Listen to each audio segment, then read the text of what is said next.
Chapter 954. So Brother Military Governor is also going to participate in the skyscraper cliff test, Wang Jiqiang said nervously as he accompanied Gohan.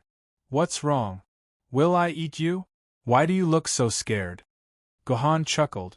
Of course not. I'm just surprised that Brother Military Governor has such a high level of cultivation at such a young age. I'm very impressed by him. Wang Jiqiang was speaking the truth. He could not understand how Gohan could reach such a terrifying level of cultivation at such a young age. Killing a dragon-class expert like Yuan Ko was as easy as killing a puppy. It's just hard work. Wang Jiqiang did not believe a single word that came out of Gohan's mouth. In terms of hard work, Wang Jiqiang believed that he would not lose to anyone. He was already a leader among his peers at such a young age. Wang Jiqiang felt that the benefits that could be brought about by hard work were probably at the limit of his ability. Gohan's strength was definitely not something that could be summed up with just hard work. It was obvious that the man in front of him was deliberately concealing himself. Since Wang Jiqiang did not want to say anything, Wang Jiqiang did not dare to force him. Brother Gohan had already saved Wang Jiqiang's life. There was no reason for Wang Jiqiang to ask any more questions. Where are you going now, Brother Wang? Gohan changed the topic. To be honest, us brothers are trying our luck. We're going to the skyscraper cliff to see if we're lucky enough to become Fleeting Jiandi's disciple. Wang Jiqiang answered honestly. Fleeting Jiandi was naturally the Kanzu Fleeting calendar. However, the current Fleeting calendar was no longer called Kanzu. It was a title given to him by the later generations after the Fleeting calendar disappeared. The current Fleeting calendar's official name was Fleeting Jiandi. That's great. Brother Wang, we can go together. Gohan's words were like music to Wang Jiqiang's ears. Wang Jiqiang and the others still had lingering fears from the fierce battle just now.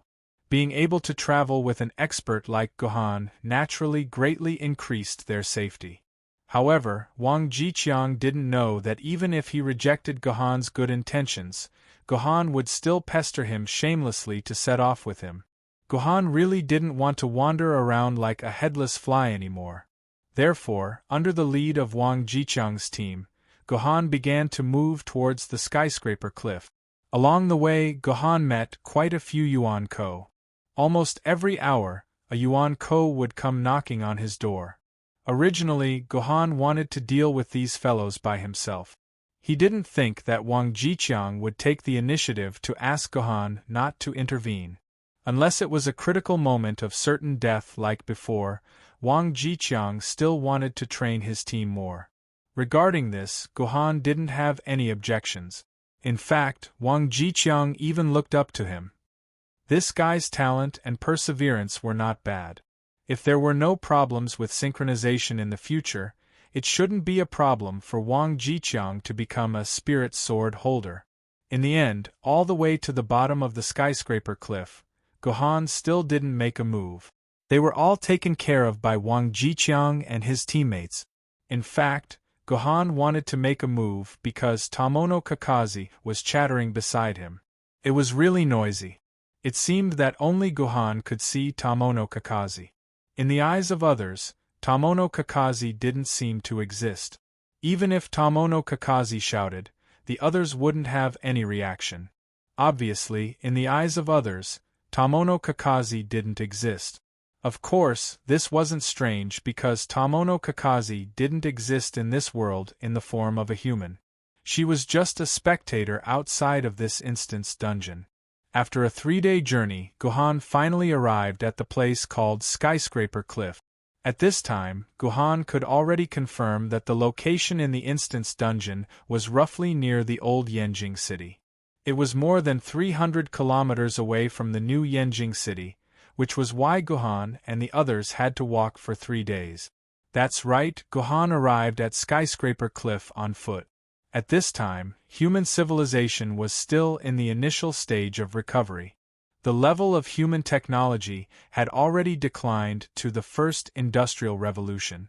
Although the theory of technology was still there, The small core area of the new Yenjing city couldn't even meet the needs of human habitation, let alone building a luxury car production line. Although some of the cars left from the Great Destruction era could still be used, humans still couldn't mass-produce the most crucial fuel for cars. If they wanted to produce gasoline, they needed oil, and if they wanted oil, they needed oil fields.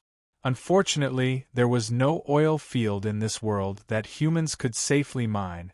Even after 1,000 years, this world was still the same. However, after 1,000 years, humans were already used to using electricity to solve all problems. Small nuclear fusion reactors could solve all problems. Humans could even shrink nuclear fusion reactors to the size of a stationary box. Therefore, all the maglev flying cars now used small nuclear fusion reactors. Of course, this era didn't completely lack transportation. If one could become an immortal sword wielder, then one could still obtain a modified off-road vehicle and enough gasoline for one's use. These gasoline were obtained by other sword wielder who risked their lives to go to some of the remaining gas stations. The more they used, the less they had. Therefore, most human sword wielder could only use their legs to measure this world and use their legs to fight in this world. Frankly speaking, Gohan found that the sword wielder of this era was far better than the sword wielder of 1,000 years in terms of combat ability and fighting spirit. This was because their mortality rate was much higher than that of the sword wielder who used maglev flying cars to travel 1,000 years later. At the same time, Gohan also noticed that this era was terrifyingly rich in resources. During the 3-day journey, Gohan saw naked dimensional crystal mines on the ground more than once. These dimensional crystal mines, hidden deep in the mountains and underground, would require humans to go deep into dangerous areas and expend a lot of energy to mine them 1,000 years later. At this time, they were directly exposed on the ground. Wang Jiqiang and the others didn't even look at these dimensional crystal mines, as if they were worthless. Later, after a roundabout conversation with Wang Jiqiang, Gohan finally confirmed that in the eyes of humans in this era, dimensional crystal mines were indeed worthless. The dimensional crystal stones that were sold for more than 300,000 hero coins in the future could be easily found in this era with a little effort. Therefore, the dimensional crystals and sword mark imprints of this era were freely available. After obtaining their own sword Maiden, all sword wielder would be able to immediately raise their sword Maiden to the 1st grade and activate their sword Maiden's ultimate skill on the spot. That's not what's written in the textbooks. Faced with this situation, Gohan was puzzled. Although it was clearly recorded in the textbooks and all the historical record. Although humans were indeed rich in resources during the early period of the apocalypse, it was definitely not to this extent. It was so rich that 1st-grade sword maidens seemed to be standard equipment. Mina-chan, let me ask you a question. What's the situation of the sword wielder during the early period of the apocalypse? What's the situation with the sword maidens? Are they really so extravagant in using dimensional crystals? Gohan asked Tomono Kakaze, who had all the information in her hands. No, according to my information, the rate of 1st-grade sword maidens in this era should be around 40%. It's definitely not as terrifying as this dungeon shows. Tomono Kakaze answered Gohan's question with a face full of disbelief. This is interesting. I seem to have discovered something incredible. Gohan swallowed a mouthful of saliva and did not say anything else. He silently followed Wang Jiqiang until they reached the skyscraping cliff. The skyscraping cliff was a branch of the Dabi Mountains. It was a towering mountain that reached the clouds. Along the mountain range, one could clearly see 8 red buildings filled with ancient Chinese architectural style. This was probably the legendary 12 skyscraping palaces. Shouldn't the 12 skyscraping palaces have 12 palaces? Why are there only 8 here? Gohan used his eyes that were sharper than an eagle's to confirm that there were indeed only 8 palaces on the entire cliff. It's true that it's the 12 skyscraping palaces. However, the 12 skyscraping palaces didn't appear from the beginning. It's said that on the first day, Only the mouse palace of the first palace appeared. The other 11 palaces didn't appear.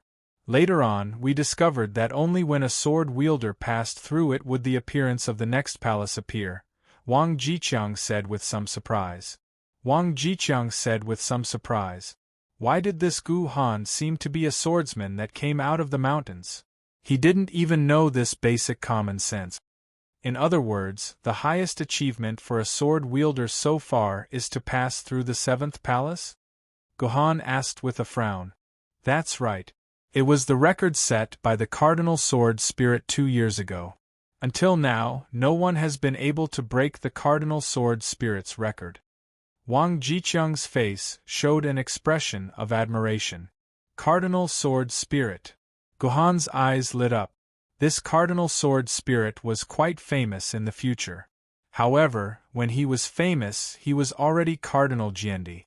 Yes, according to the records, this Cardinal Sword Spirit would officially ascend to the throne when he was 60 years old.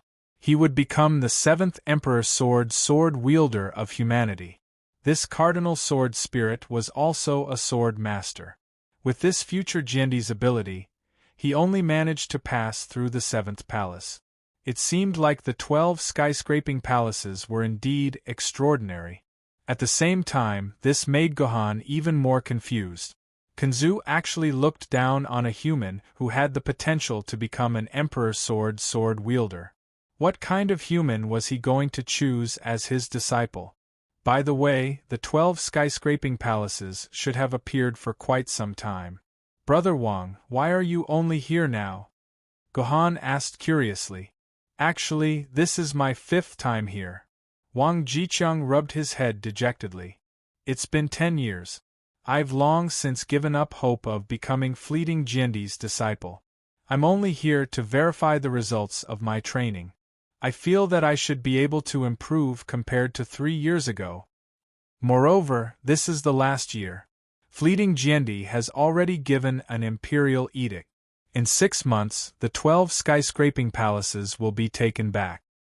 He no longer has the patience to wait any longer.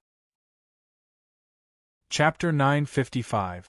If Gohan had doubted the abundance of resources recorded in history books 1,000 years ago, Gohan couldn't help but doubt the number of sword bearers recorded in history books 1,000 years ago when he saw the scene before him. According to the records, the number of sword bearers was limited by the scarcity of natural sword maidens and the imperfection of man-made sword maidens after the apocalypse. Therefore, the number of human sword bearers was limited to 10,000 for a very long period of time. This was the unquestionable truth that every teacher in the school tirelessly conveyed to their students. But the problem was that when Gu Han saw the densely packed sword bearers, his entire body began to tremble slightly. There were at least 30,000 sword bearers in front of him. This was more than 3 times the upper limit of the number of human sword-bearers recorded in the books. However, this was only the number of sword-bearers living in a small place like the skyscraper cliff. If other regions were included, who knew how terrifying the total number of sword-bearers in this era would be? Don't you think there are too many people? Wang Jiqiang saw that Gohan was in disbelief and took the initiative to explain. Actually, there aren't so many people usually. Lord Jiandi said that this is the last year of the 12 skyscraper palaces, and there are only 6 months left. Therefore, many sword bearers have come here to test their limit. Therefore, there are more people than usual. However, more than half of the 30,000 people standing here are losers who want to try again. According to the rules, the interval between each challenge must be more than a day. So these people are all gathered here. After the interval is over, they will go in and challenge again. How many people do you think are here in total? Is it 1/10 of all the sword bearers? Gohan asked very naturally. I don't think so. Wang Jiqiang did some calculations. There are about 30,000 people standing in the plaza, and about 40,000 to 50,000 people challenging in the 12 skyscraper palaces. Even if there are 70,000 people, that's barely 1/20th of them. How could it be 1/10 of them? 70,000. 1/20th. These two numbers made Gohan gasp. This meant that the total number of sword-bearers in this world had reached 1.4 million. This was a number that no human dared to imagine. This number had exceeded the limit of the number of sword-bearers recorded in the history books for the past 1,000 years. According to historical records, the highest number of sword-bearers was 450 years ago. At that time, the total number of sword-bearers had reached 380,000. This was a peak that had never been reached until now. Liar. There must be a swindler here. Gohan thought excitedly. Clearly, between the truth described in the instance dungeon and the truth recorded in the history books, one of them must be a liar. Either that or this instance dungeon was fictional and the 1.4 million sword-bearers did not exist. Either the history books were forged or the history inside had been maliciously tampered with. According to common sense, we can take it for granted that this instance dungeon is fake. After all, this was just a dungeon in the game. The other side was the history that all the base cities recognized. The credibility between the two was self-evident. However, the problem was that in Gohan's heart, he was leaning towards another answer. That was, the reality described in this instance dungeon was the real history, and the history recorded in the history books would always be marked with a big question mark. This was because history had always been a little girl that could be pretended to be a little girl. Nina-chan, what do you think? Gohan turned and asked Tomono Kakashi, who was floating beside him. He wanted to know what this superior artificial intelligence that was said to have all the information in the world had to say. This is fake. Takakazi Tomono said decisively. However, Gohan could hear a hint of hesitation in Takakazi Tomono's words. To be able to make an artificial intelligence being hesitate to answer a question, it meant that there was definitely more to it than met the eye. At the very least, history was definitely not as it was described in history books. Brother Wang, let me ask you a question. Do you know how Yuan Ko came to be? Gohan suddenly turned his head and asked. How did Yuan Ko come to be? Didn't he open the dimensional door and come in by himself? Wang Jiqiang scratched his head in confusion. He could not understand why Gohan would ask him such a question. Have you ever thought about it? Yuan Ko might have come from our own human culture. As long as we destroy our culture, then Yuan Ko will disappear by itself. After saying this, Gohan stared closely at Wang Jiqiang's expression, trying to find some clues from his face. The reason why Gohan asked Wang Jiqiang such a strange question was because a suffocating guess suddenly popped up in Gohan's mind. Gohan suddenly remembered that the great cultural destruction that all humans regretted now happened not long after. That was when Kanzu reached his old age. Yuan Ko came from human culture. As long as human culture is completely destroyed, Yuan Ko will disappear along with it. With the support of the majority of humans, the Great Cultural Destruction Operation was launched. As a result, almost 99% of human culture and history were wiped out. Later generations could only go to the remnants to find the truth of the matter. Based on the timeline, the culture apocalypse would happen about 5 years after the storyline of the dungeon. If that was the case, then the saying that Yuan Ko came from human culture should have spread and started to ferment in the hearts of all humans. No revolutionary movement that involved an entire country or even the entire human race could start in such a short period of time, especially when this revolutionary movement attempted to wipe out all existing human cultures. Therefore, it was necessary to obtain the sincere support of the vast majority of human beings. Without the sincere support of the vast majority of human beings, it was impossible for culture to be wiped out so ruthlessly, because culture existed in the human memory, and as long as humans passed it down through word of mouth, it could still be preserved. In fact, the effect of the great cultural destruction was perfect. It was obvious that it had the support of most humans. To achieve that, all humans had to believe that human culture was the source of Yuan Ko's existence. But that would take time, a lot of time.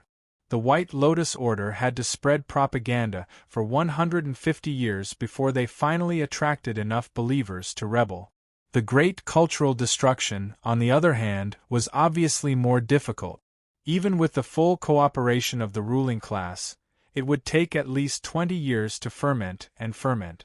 If what was recorded in the history books was true, and the Great Cultural Destruction would officially begin in 5 years, then the core idea of the Great Cultural Destruction, Yuan Ko came from culture, should have been widely spread among human beings and the sword-bearers.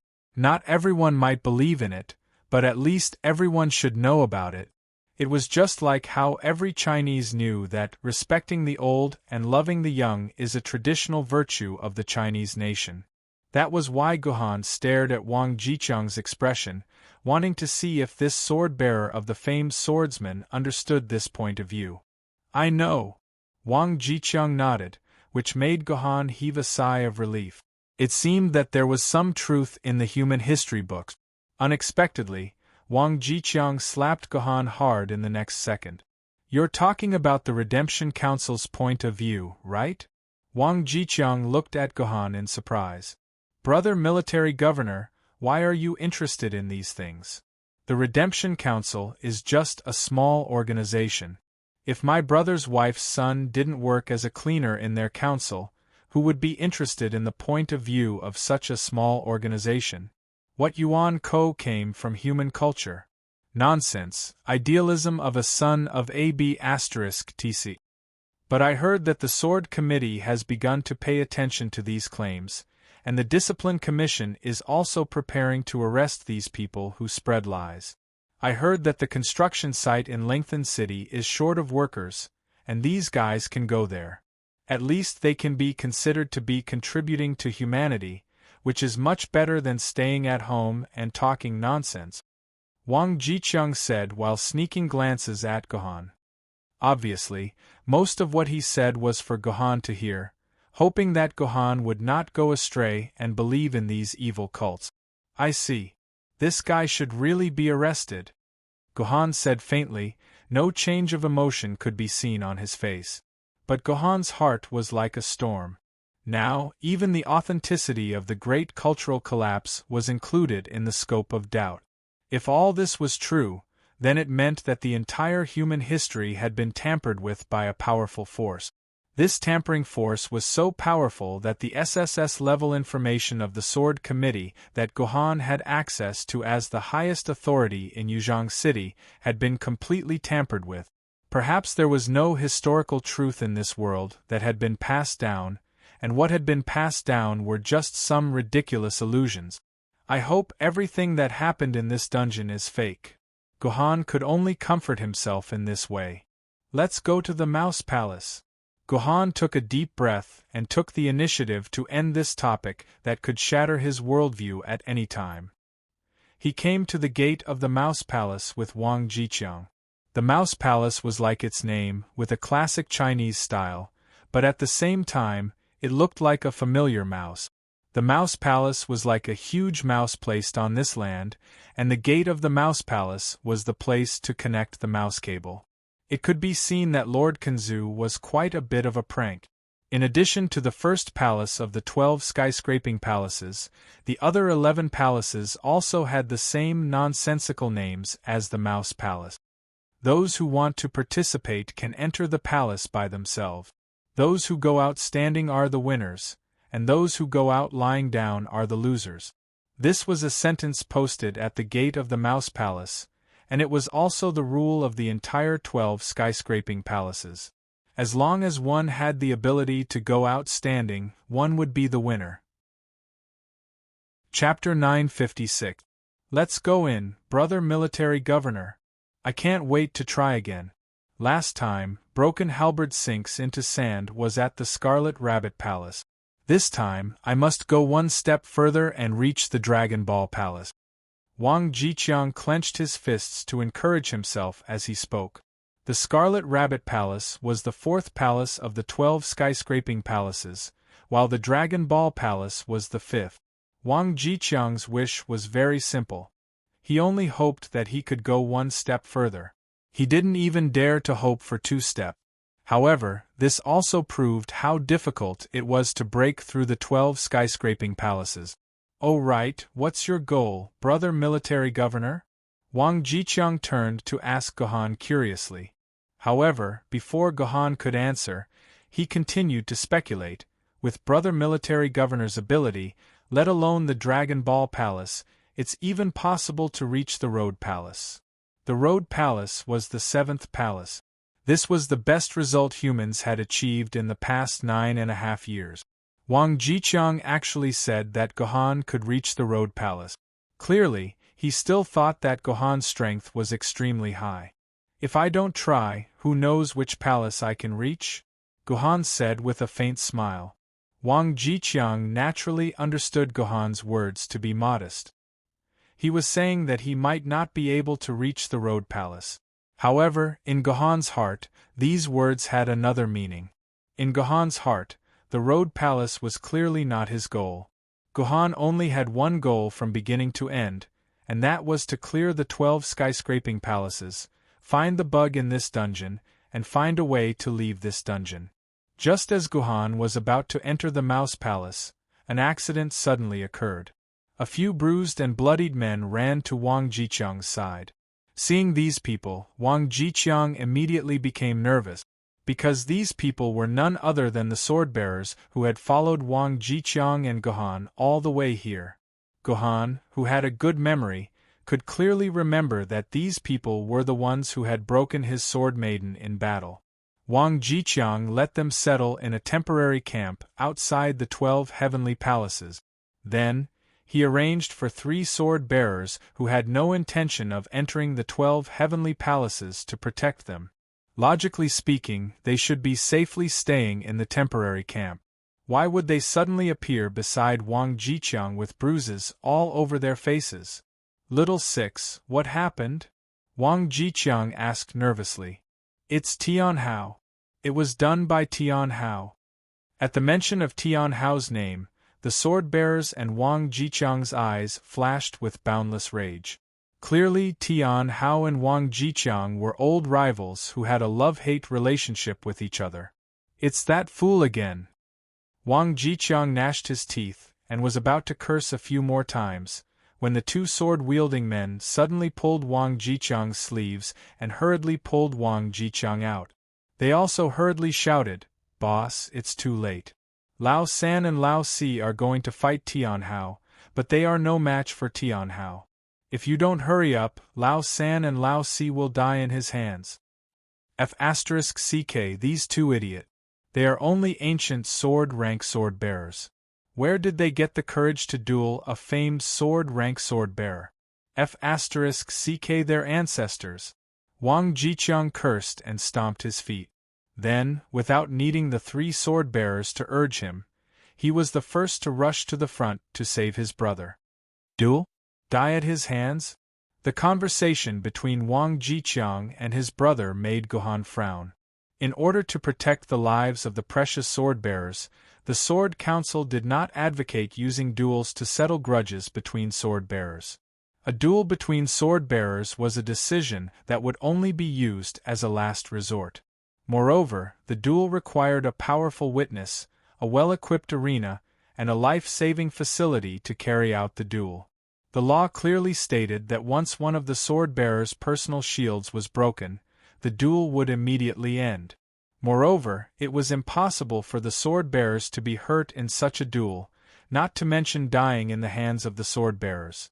Similarly, it was clearly written in the history books that these rules regarding the internal struggles of the sword-bearers were set by the sword ancestor when Yanjing City was destroyed and moved to the dimensional gap to live without purpose.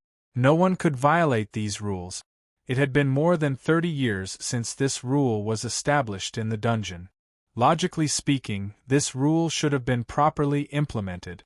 Even though this rule was not enforced due to the lack of supervision in the wilderness.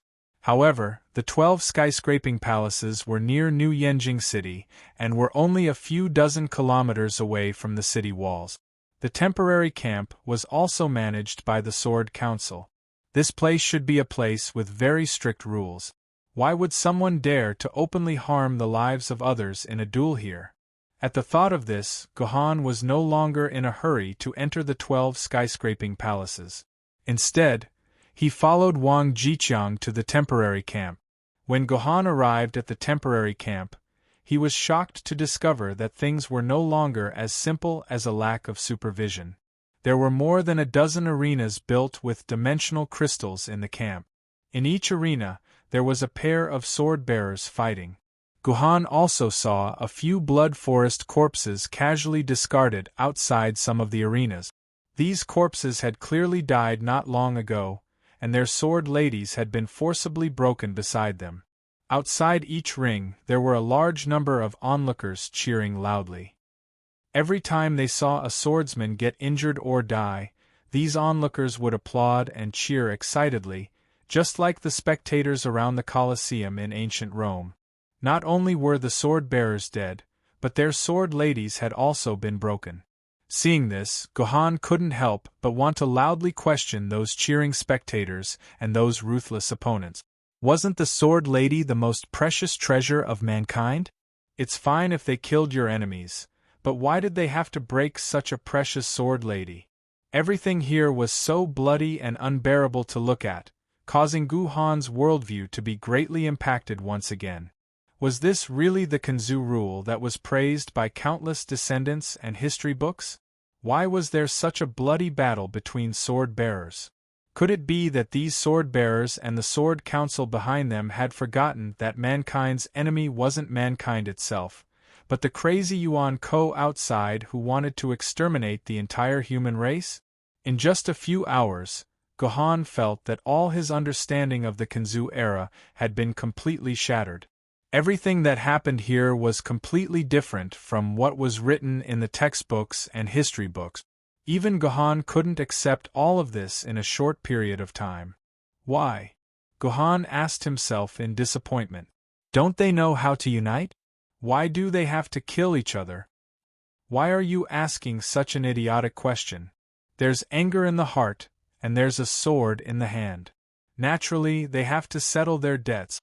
A sword-bearer beside Gohan heard Gohan's question and took the initiative to answer loudly. After asking the question, he stared provocatively at Gohan a few times and waved the sword lady in his hand, looking excited and eager to fight with Gohan. Unfortunately, Gohan didn't even look at this person. Instead, he quickly caught up with Wang Jiqiang, who was in front of him. Then, he saw that on the leftmost ring, the sword-bearers who had walked with Gohan for a day were both bathed in blood. Their palms were tightly covering their chests, but they still couldn't stop the blood from flowing out of their chests. According to the rate of blood loss, even if they didn't receive any other injuries, in less than 3 minutes, these two people would both die. Old 3. Old 4. Wang Jiqiang cried out in sorrow and planned to rush to the ring to save these two people. Stop. The rules must be followed. However, before Wang Jiqiang could approach the ring, 2 sword ladies suddenly jumped out from the ground. Their swords were pointed at Wang Jiqiang's throat. Apparently, they didn't want Wang Jiqiang to continue approaching the ring. Looking at the strength of these 2 sword ladies, they should be spirit sword ladies. 2 spirit sword ladies were naturally not something that Wang Jiqiang could deal with. If Wang Jiqiang wanted to take a step forward, their sharp swords could instantly cut off Wang Jiqiang's neck. Strange. How come I've never seen these 2 spirit sword ladies before? On the other side, Gohan couldn't help but stare blankly at the 2 sword ladies that had jumped out. Because Gohan had never seen these 2 spirit sword ladies in the data. There were not many natural-born sword ladies of spirit sword level, and the man-made sword ladies were exactly the same as the natural-born sword ladies. Therefore, Gohan had almost memorized the appearance of all the sword ladies of spirit sword level in his mind. However, these 2 spirit sword ladies definitely didn't include these 2 spirit sword ladies in front of him. Hineo-chan, do you know who these 2 spirit sword level sword mistresses are? Just in case, Gohan confirmed with fragrant wind Hineo-chan. There's no information on these 2 sword ladies in the database. This time, even Tomono Kakashi didn't know what to say. I admit defeat. I admit defeat on behalf of the two of them. We've lost. On the other side, Wang Jiqiang, who was stopped by the two spirit sword ladies, hurriedly said to the two spirit sword ladies, "No. Except for the two dueling parties, no one else is allowed to make a decision on their behalf." These two spirit sword ladies seemed to act as the referee, and they also ruthlessly rejected Wang Jiqiang's proposal. Old 3. Old 4. You guys admit defeat. Hurry up and admit defeat. Wang Jiqiang shouted at his two brothers from below the stage. Boss. I'm sorry. This time, I won't admit defeat even if I die. That's right, boss. Even if we die here, we won't admit defeat. Even though number 3 and number 4 were extremely weak, they bit their lips and refused to admit defeat no matter what. Why won't you guys admit defeat? Could it be that your lives are not even comparable to a mere bargaining chip? Wang Jiqiang scolded, but he didn't expect that the two people on the stage still wanted to admit defeat, as if surrendering was related to something important. Then, Wang Jiqiang suddenly thought of something and hurriedly asked the two spirit sword ladies beside him, "What's the bargaining chip for their duel?" If one side, Tian Hao, loses, then Tian Hao will kneel on the ground and tell the other side that Tian Hao is a son of a bitch, stinking dog shit. One of the spirit sword ladies replied. One side of the duel is old 3 Wu. If old 4 Wu loses, then old 3 Wu and old 4 Wu will kneel on the ground and say to Tian Hao that Wang Jiqiang is a son of AB** tsh, stinking dog shit. Another spirit sword grade sword mistress replied. Chapter 957. While Wang Jiqiang was being blocked by the spirit sword level sword ladies, the battle on the stage had already come to an end. A pale-faced sword madam pointed her sword at Wu Lao San's chest, while the sword madam's wielder stood behind her and shouted, "Wu Lao San, you idiot! If you kneel in front of this lord and say that Wang Jiqiang is a son of a bitch, stinking dog shit, this lord will spare your dog life. Otherwise, this lord will dig out your heart and feed it to the dogs. Pay. Tian Hao, son of a bitch, stinking dog shit, this father's heart and liver are right here. Do whatever you want, but don't think of making this lord kneel." Old Wu San's words made Tian Hao angry. He turned to threaten old Wu Si, but old Wu Si and his brother had the same tone. They would rather die than kneel and beg for mercy. These two are real men. Hearing these two spirit sword level sword ladies say this, Gohan's eyes couldn't help but reveal a bit of praise. Just because they didn't want to kneel down and say bad things about their boss, these two men were actually willing to give up their lives. It seemed that although this era was not as orderly as his own era, the moral quality of the people seemed to be much stronger than the world of 1,000 years later. Under a strong order, there would inevitably be people haggling over every ounce. In the era of 1,000 years later, it was very rare to see such good men. I have to save these two. Out of admiration for these two brothers, Gohan decided to save their lives. Then the two of you can go die for me. Tian Hao's mouth curved into a sinister smile.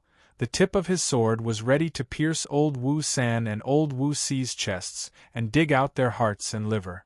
This was not a joke, nor was it a threat. Tian Hao really wanted to dig out other people's hearts and liver. For Tian Hao, this was not the first time he did this. In a flash, Tian Hao's sword tip was about to pierce old Wu San's chest, and old Wu San calmly closed his eyes, his whole body trembling, ready to die. Only a clear clanging sound was heard. This was the sound of two swords colliding. Then, third bro Wu heard Tian Hao's exclamation. The curious third brother Wu hurriedly opened his eyes, only to find that Tian Hao, who had been swaggering in front of him, had fallen to the ground. As for the famed sword mistress, who had beaten third brother Wu and fourth brother Wu's sword mistress to the point that they were unable to fight back and had forcefully cut them in half, was lying on the ground. It was unknown whether she was dead or alive.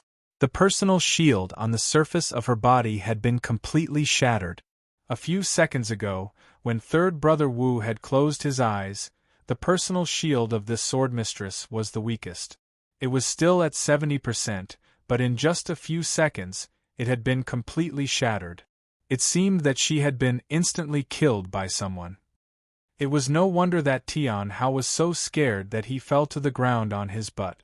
When the sword lady was crippled, the sword wielder was just a piece of trash. Who are you? Why are you interfering in our duel? Do you not want to live? Tian Hao asked in a threatening manner. Hearing Tian Hao's question, third brother Wu and fourth brother Wu noticed that there was a rather familiar young man blocking in front of them. Third brother Wu and fourth brother Wu rubbed their eyes and suddenly realized that this young man was the super expert military governor who had saved their team from danger a day ago. If it's this Sir Military Governor, then there's nothing strange about it. With Sir Military Governor's ability, he could even kill the dragon rank Yuan Ko in one hit. Naturally, it would be easy for him to kill this famed swordmistress. Third brother Wu and fourth brother Wu thought to themselves. However, at the same time, third brother Wu and teacher Wu's expressions became a little anxious. They hurriedly said to Gohan, "Brother Military Governor, please leave this place quickly. We brothers are indebted to you for saving us. This is the arena. If you act rashly, you will cause a huge disaster. We appreciate your kindness, but please leave this place now. Otherwise, it will be too late." Actually, by the time third brother Wu and fourth brother Wu finished speaking, it was already too late. The two spirit swordmistresses who were blocking Wang Jiqiang flew into the arena and pointed their swords at Gohan's head. "Swordsman, you have broken the rules of the Lionian group. You have committed the crime of interfering in a duel. I hereby announce your arrest on behalf of the Lionian group. You will be sent to the Yanjing City's Labor Reform Bureau for 10 years without pay." Lionian group? It should be the Lionian family. The name confused Gohan for a moment.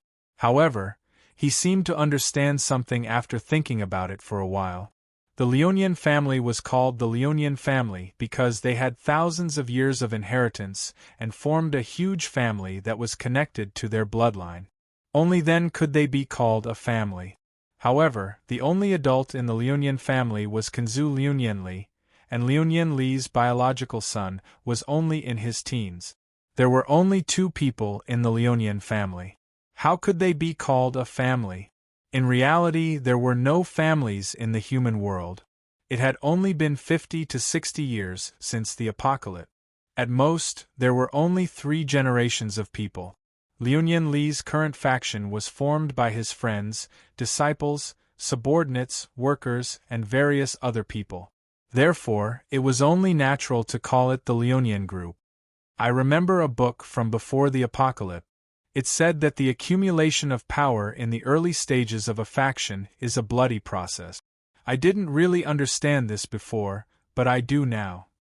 Even the Lu Nian aristocratic family that everyone praises 1,000 years later and no one says anything bad about is built on these bloody arenas at this stage.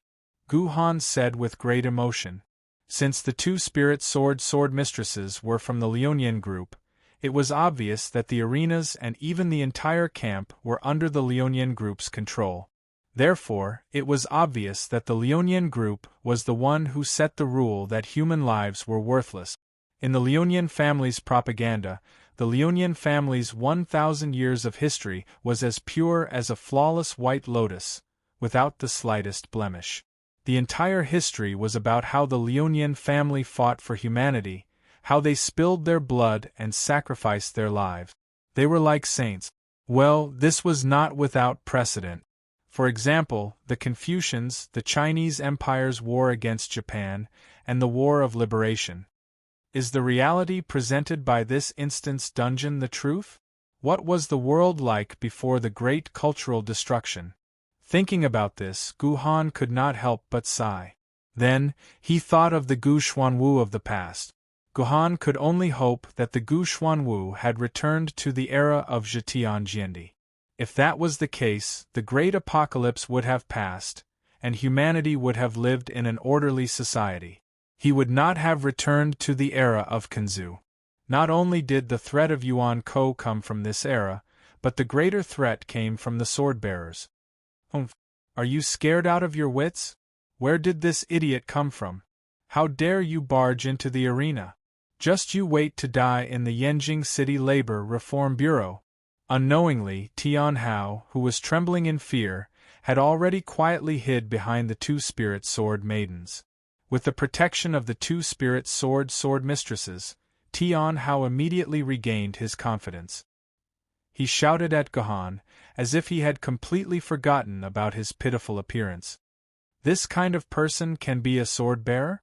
Gohan shook his head in disdain when he saw Tian Hao's reaction. It seemed that the sword-bearers of this era included men like Wu Laosan and Wu Laosan, as well as useless scoundrels like Tian Hao.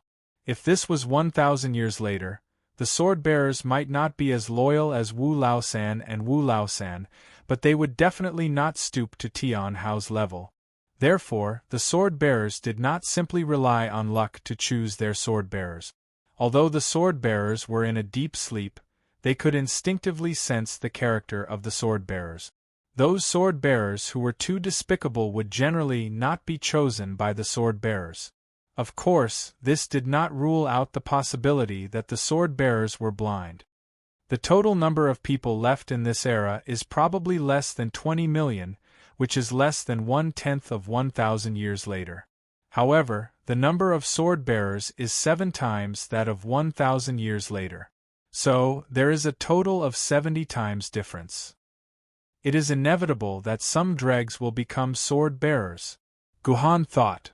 Sword-bearers, please immediately put down your weapon, hand over your sword-bearers, and come with us to the Administrative Bureau.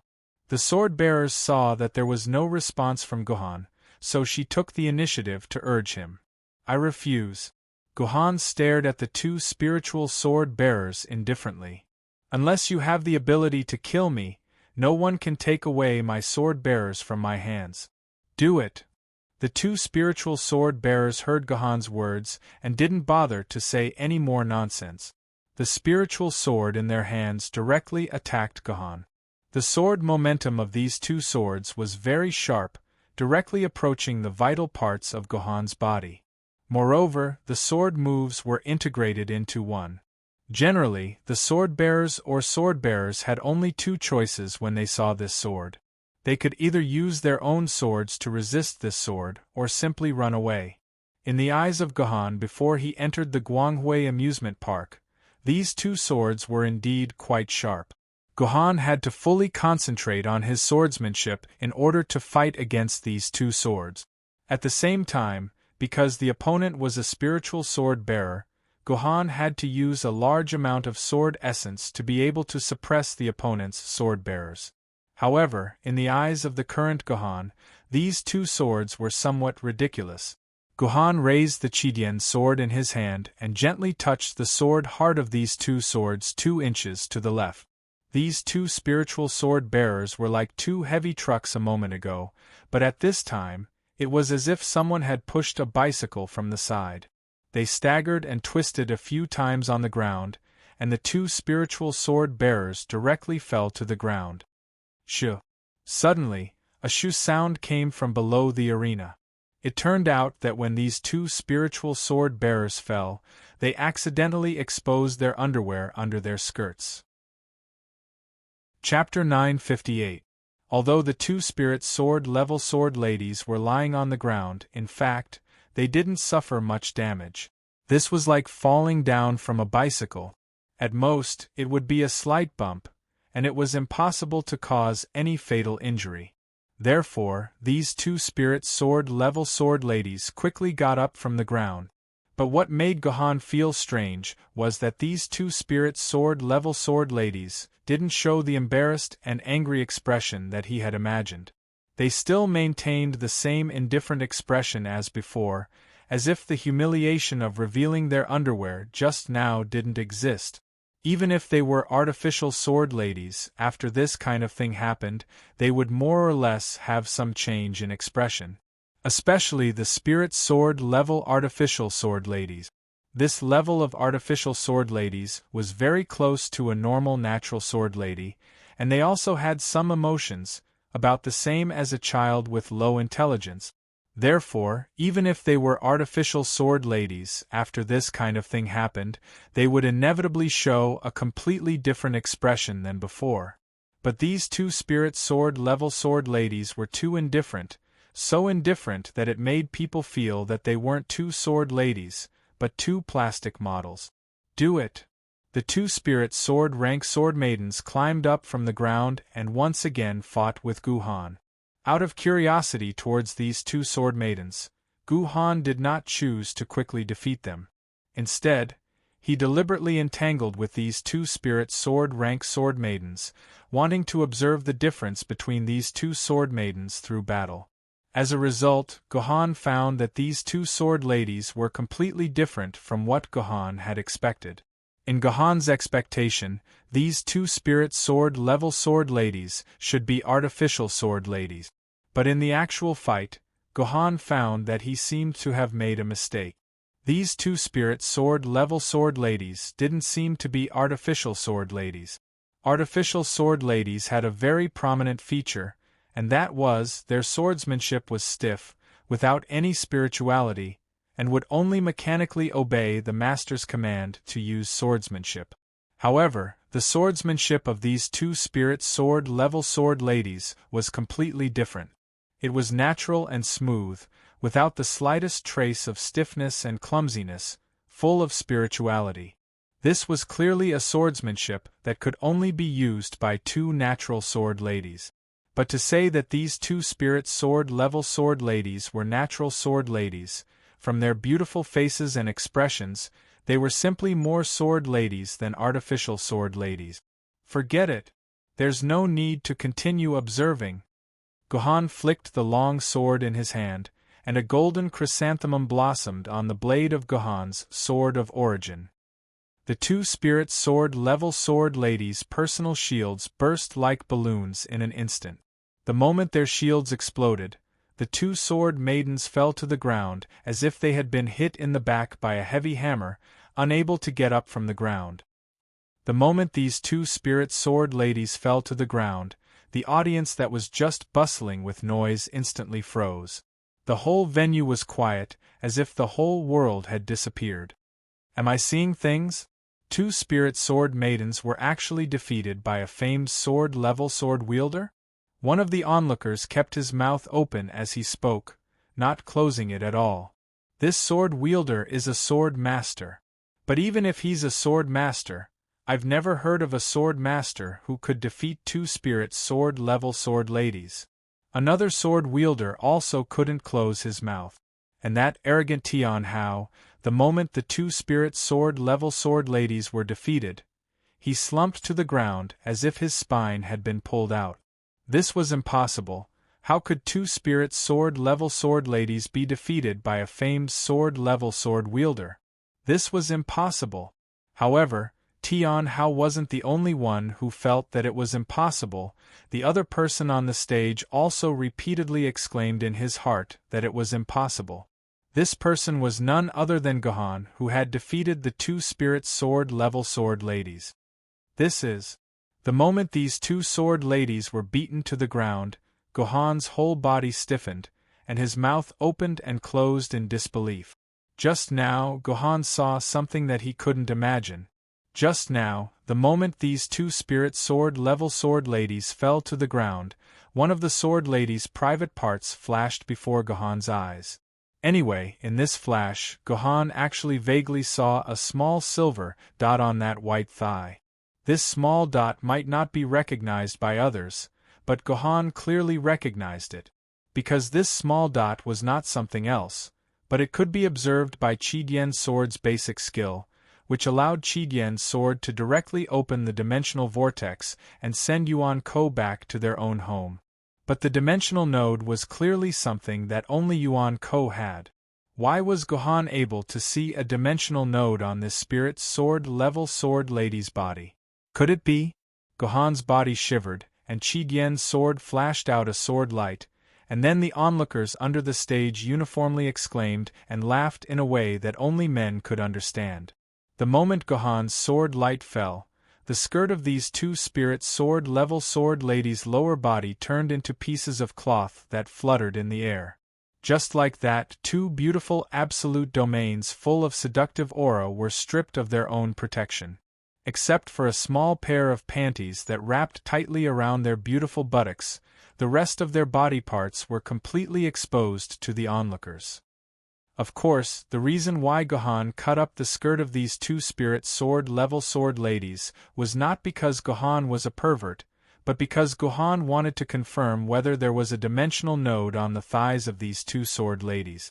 As a result, when Gohan clearly saw the thighs of these two spirit sword level sword ladies, he found that the thighs of the other party were as smooth as jade, and he couldn't see the existence of the dimensional node at all. Could it be that my eyes are playing tricks on me? Gohan touched his nose, and just as he was about to cut up the clothes of these two sword ladies to look for more, from an inconspicuous room in the temporary camp, two extremely strong auras suddenly burst out. Not good, it's an immortal sword level sword lady. As soon as these two auras burst out, Gohan knew that he had poked a hornet's nest. An immortal sword level sword lady could travel through the void to launch an attack. This was no longer a problem that swordsmanship could deal with. Even if Gohan could defeat 10,000 spirit sword level sword ladies, he would not be a match for an immortal sword level sword lady. Therefore, Gohan grabbed old Wu San and old Wu Si, who were next to him, stuffed a nanocapsule into each of their mouths, and then directly threw them to the side of Wang Jiqiang, who was under the stage, and immediately flew away from the stage. Little thief! How dare you! The void next to Gohan suddenly split open to reveal a large door.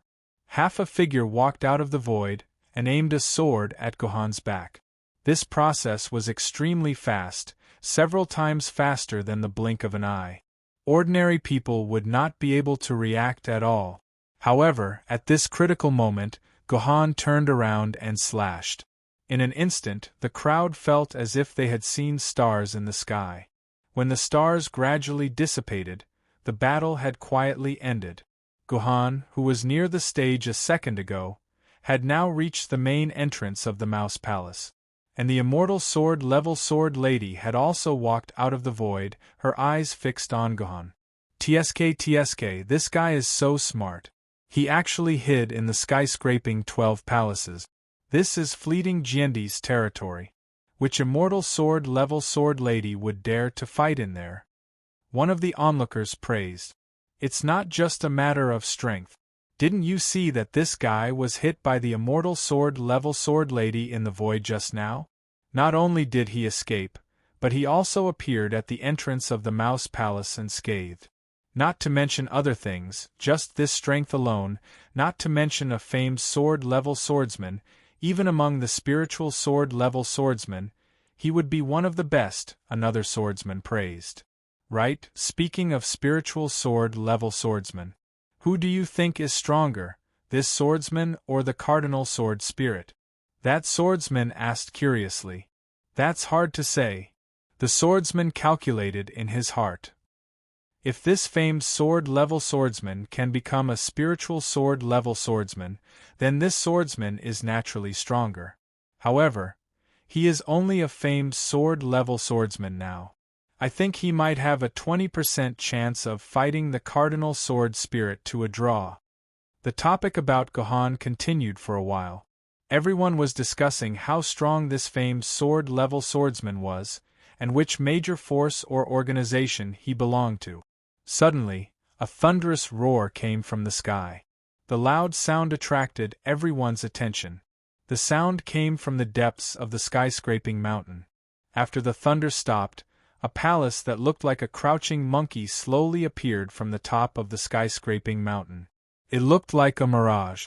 This is the 9th palace. Everyone who saw this scene gasped. Since 2 years ago, everyone was used to the 8 palaces on the skyscraping mountain. They even felt that even after the skyscraping 12 palaces disappeared, there would only be 8 palaces on the skyscraping mountain. Unexpectedly, The peace of the skyscraping 12 palaces was broken today. A brand new 9th palace of the skyscraping 12 palaces that no one had ever seen before actually appeared in front of everyone. This big event instantly replaced the topic that Gohan had brought. Everyone was discussing the sudden appearance of the 9th palace. The question that everyone was most concerned about was who had activated the 9th palace. According to the rules, only after successfully breaking through the 8th palace would the next palace appear on the skyscraping mountain. It's the Cardinal Sword Spirit. There's no doubt about it. It's definitely the Cardinal Sword Spirit. A swordsman shouted excitedly. I saw the Cardinal Sword Spirit enter the Mouse Palace this morning. Now that I think about the time, it's exactly when the Cardinal Sword Spirit broke through the 7th palace. It's definitely the Cardinal Sword Spirit. It must have broken through the 8th palace and activated the 9th palace. That's right, it must be the Cardinal Sword Spirit. Yes, it's definitely the Cardinal Sword Spirit. Everyone expressed their agreement. This was because in the entire world, only the Cardinal Sword Spirit had broken through the 7th palace. The others were at most wandering around the 6th palace. Only the Cardinal Sword Spirit could break through the 7th palace and enter the 8th palace. This must be it. Chapter 959. An hour after the sudden appearance of the 9th palace, a streak of light flew down from the 8th palace on Skyscraper Mountain and returned to the temporary campsite. It's a spirit sword level swordsman. Maybe the Cardinal Sword Spirit is back. A swordsman shouted loudly, causing a commotion in the crowd. To be able to fly in the sky, it must be a spirit sword level swordsman. There weren't many spirit sword level swordsmen who entered the 12 palaces. Plus, the figure flew down from the 8th palace, so these swordsmen naturally guessed that this figure was the Cardinal Sword Spirit. Just as the sword wielder had guessed, when this figure revealed its true appearance, it would be the world-famous Cardinal Sword Spirit. The crowd immediately surrounded the Cardinal Sword Spirit tightly, and then began to ask the Cardinal Sword Spirit if he had passed through the 8th palace and entered the 9th palace. Being surrounded by a large group of people was a very painful thing, making it difficult for the Cardinal Sword Spirit to breathe. But it could be seen that the Cardinal Sword Spirit actually enjoyed the feeling of being surrounded by people. Especially when he was asked if he had passed through the 8th palace, the Cardinal Sword Spirit immediately flipped his hair handsomely, then deliberately pretended to be humble and said, "These 2 years, I've studied hard and finally made some achievements. I didn't expect to shock everyone." Although the Cardinal Sword Spirit didn't directly admit that he had passed through the 8th palace, it was more or less telling everyone that he had indeed passed through the 8th palace. The entire crowd immediately cheered. Under the guidance of a few people, most people raised their hands and clenched their fists towards the sky. At the same time, they shouted the Cardinal Sword Spirit's name and cheered for the Cardinal Sword Spirit's victory. The Cardinal Sword Spirit persuaded everyone not to do this, but at the same time, his face was smiling like a chrysanthemum. This was probably the happiest moment of the Cardinal Sword Spirit's life. After the cheers passed, curious people began to ask the Cardinal Sword Spirit what it was like inside the 9th palace and what kind of test there was. Because no one had ever entered the 9th palace, when this question was asked, the crowd immediately became silent. Everyone stopped talking and instead pricked up their ears to listen to the Cardinal Sword Spirit's answer. This way they would know what kind of test there was in the mysterious 9th palace. "Well, I'm ashamed. The Cardinal Sword Spirit's expression changed slightly. He touched the back of his head and said shamefully, "I had just entered the 9th palace for a few minutes before I failed and was ejected from the 9th palace. Everyone saw it just now.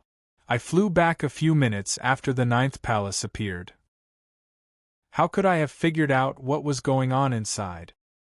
What surprised the Cardinal Sword Spirit was that after he finished speaking, the crowd that was cheering around him suddenly became silent. Although the people who were prepared to listen to his answer were also silent, the Cardinal Sword Spirit could clearly feel a sense of excitement and curiosity. But now, under this silence, the Cardinal Sword Spirit felt an indescribable strangeness. Cardinal Sword Spirit, are you sure you've only passed through the 8th palace for a few minutes? After the Cardinal Sword Spirit felt strange for more than 10 seconds, a brave famed sword-level swordsman broke the silence and spoke. What does that mean? When the Cardinal Sword Spirit heard this question, he felt that something was wrong. He immediately understood the question behind this question. Could it be that the 9th palace has appeared for a long time? The Cardinal Sword Spirit's tone was still very calm, but there was something wrong hidden under this calmness. This is an hour long? This swordsman probably knew that he might have said something that made the Cardinal Sword Spirit unhappy. Although he did not want to answer this question, he really wanted to run away from the Cardinal Sword Spirit.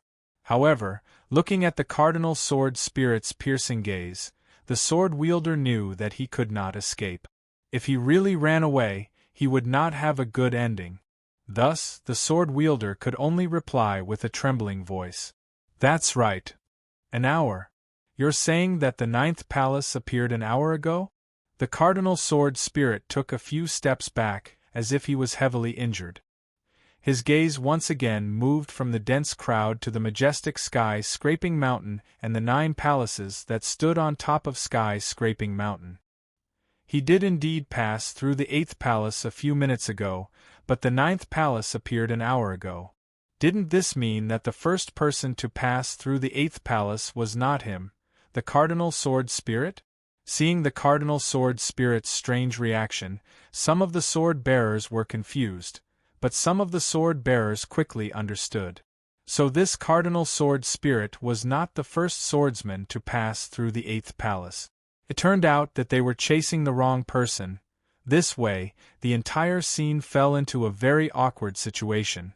Although the surrounding crowd was very awkward, the most awkward person was probably the Cardinal Sword Spirit, who was surrounded in the middle. At this time, the Cardinal Sword Spirit really wanted to escape, but he was completely surrounded and could not squeeze out of the crowd at all. But if the crowd dispersed and let the Cardinal Sword Spirit go, then the Cardinal Sword Spirit would probably be even more awkward. He would be so awkward that he would want to find a hole to hide in. But very quickly, the Cardinal Sword Spirit's awkwardness was resolved.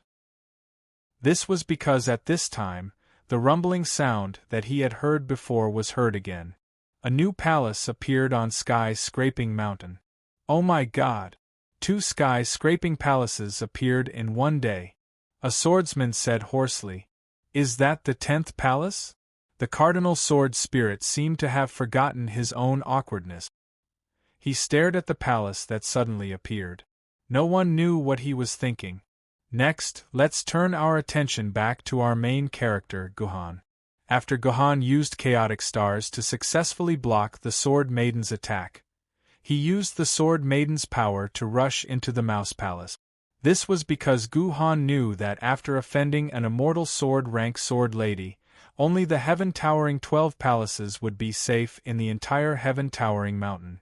Even an immortal sword-rank sword lady would not dare to break the rules set by the sword ancestor.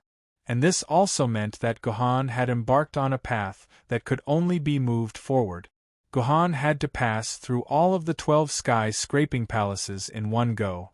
If Guhan failed, he would not be allowed to step into the 12 sky-scraping palaces' territory for the next day. In other words, Guhan had to stay in the temporary camp for 2 days. This was enough time for the Sword Maiden to capture Guhan 10 times. Guhan had already learned about the 12 sky-scraping palaces. He knew that the difficulty of the 12 sky-scraping palaces was higher than the previous one. An ordinary famous sword-tier swordsman would probably wander around the 1st and 2nd palaces. A top famous sword-tier swordsman could break through the 3rd and 4th palaces. A spirit sword-tier swordsman could struggle in the 5th and 6th palaces. Only the strongest spirit sword-tier swordsman, such as the Cardinal Sword Spirit, could break through the 7th and 8th palaces and advance towards the 9th palaces. Each of the 12 sky-scraping palaces had its own different characteristics according to its name. For example, the first palace, the Mouse Palace, was characterized by the wave-like mice in front of Gohan. It was said that if a mouse couple was given enough food and safety in a perfect environment without considering various diseases, they could reproduce 350 offspring in a year. And these 350 offspring were in pairs. In the second year, each pair could reproduce 350 offspring. So in 10 years, all the mice born were enough to fill up the entire space in Asia. The mice in the Mouse Palace were probably in the same situation. They had been living in the Mouse Palace without any worries for 10 years. The whole Mouse Palace was densely packed with mice. And these mice were constantly running. The whole ground was like a turbulent black sea. Every wave could roll up thousands of mice. If people with trypophobia and mouse phobia saw this scene, they would probably have a heart attack and die on the spot. And this was the test of the Mouse Palace.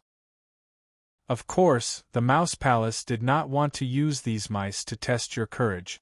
The rules to clear the Mouse Palace were clearly written at the entrance of the Mouse Palace. Participants, individually, walk along the yellow line from the entrance to the exit without actively touching any of the mice, and you will be able to clear the Mouse Palace. This rule sounded quite simple, but it was very difficult to actually do it. This was because the ground of the Mouse Palace was densely packed with mice. Most of the time, these mice covered the entire ground. There was only a small space on the ground that was the size of a toe. The contestants were absolutely not allowed to hurt these mice. Over the past 10 years, the mice here had obviously figured out the rules here, so they were not afraid of any human who entered the Mouse Palace. Under normal circumstances, the mice would immediately panic and flee once they saw a human. They were like old grandpas and grannies taking a leisurely walk, completely ignoring these ridiculous humans. The contestants could only rely on the small space that was the size of their toes to move forward step by step. In the process, they were not allowed to touch any mice. Fortunately, the rules included the words, actively touching. Otherwise, even if the contestants did not touch the mice themselves, the lively mice would take the initiative to rub against their feet, and all their previous efforts would be in vain. What was worse was that the test of the Mouse Palace required everyone, including the sword-bearers, to walk through the entire path of the Mouse Palace. This caused the sword-bearers who usually relied on the sword ladies to be instantly at a loss. No matter how beautiful the sword ladies were, they could not carry their sword-bearers through the Mouse Palace. Obviously, the Mouse Palace tested the sword-bearers' movement skills. For example, the dozen sword-bearers in front of Gohan seemed to be walking on a steel wire. They slowly moved forward on their tiptoes. Their bodies swayed, and if they were not careful, they would lose their balance and fall to the ground, crushing one or two unlucky mice. Then, they would be caught by a sword aura that appeared out of thin air in the Mouse Palace and thrown out of the palace. Sigh. This is the 36th time. Don't tell me that I, Wang Qingxiang, can't pass the first palace before the 12 skyscraping palaces disappear? The sword-bearer who was thrown out touched his butt in annoyance. At that moment, he was very unhappy to see a pair of eyes staring at him. Wang Qingxiang felt offended. He immediately stood up and scolded, "What are you looking at? Go over yourself if you can. I've walked a few hundred meters. You can only walk 10 meters at most. Then you'll be thrown out. Let's see who will laugh at who then. Goodbye." The person smiled at Wang Qingxiang. Then, his body flew out like a light willow catkin. This time, he flew a distance of dozens of meters. Then, he lightly tapped the ground with the tip of his foot, and his entire body once again flew tens of meters away. The whole process was extremely fast. There was no pause or hesitation in the middle. When Wang Qingxiang rubbed his eyes in disbelief and looked carefully, the person was already standing at the exit of the Mouse Palace. He waved at Wang Qingxiang and disappeared. "Oh my God! I met a big shot," Wang Qingxiang said in shock. Chapter 960. The Bullfighting Palace was the second palace of the 12 skyscraping palaces. Just like its name, the Bullfighting Palace naturally tested the traditional skill of bullfighting.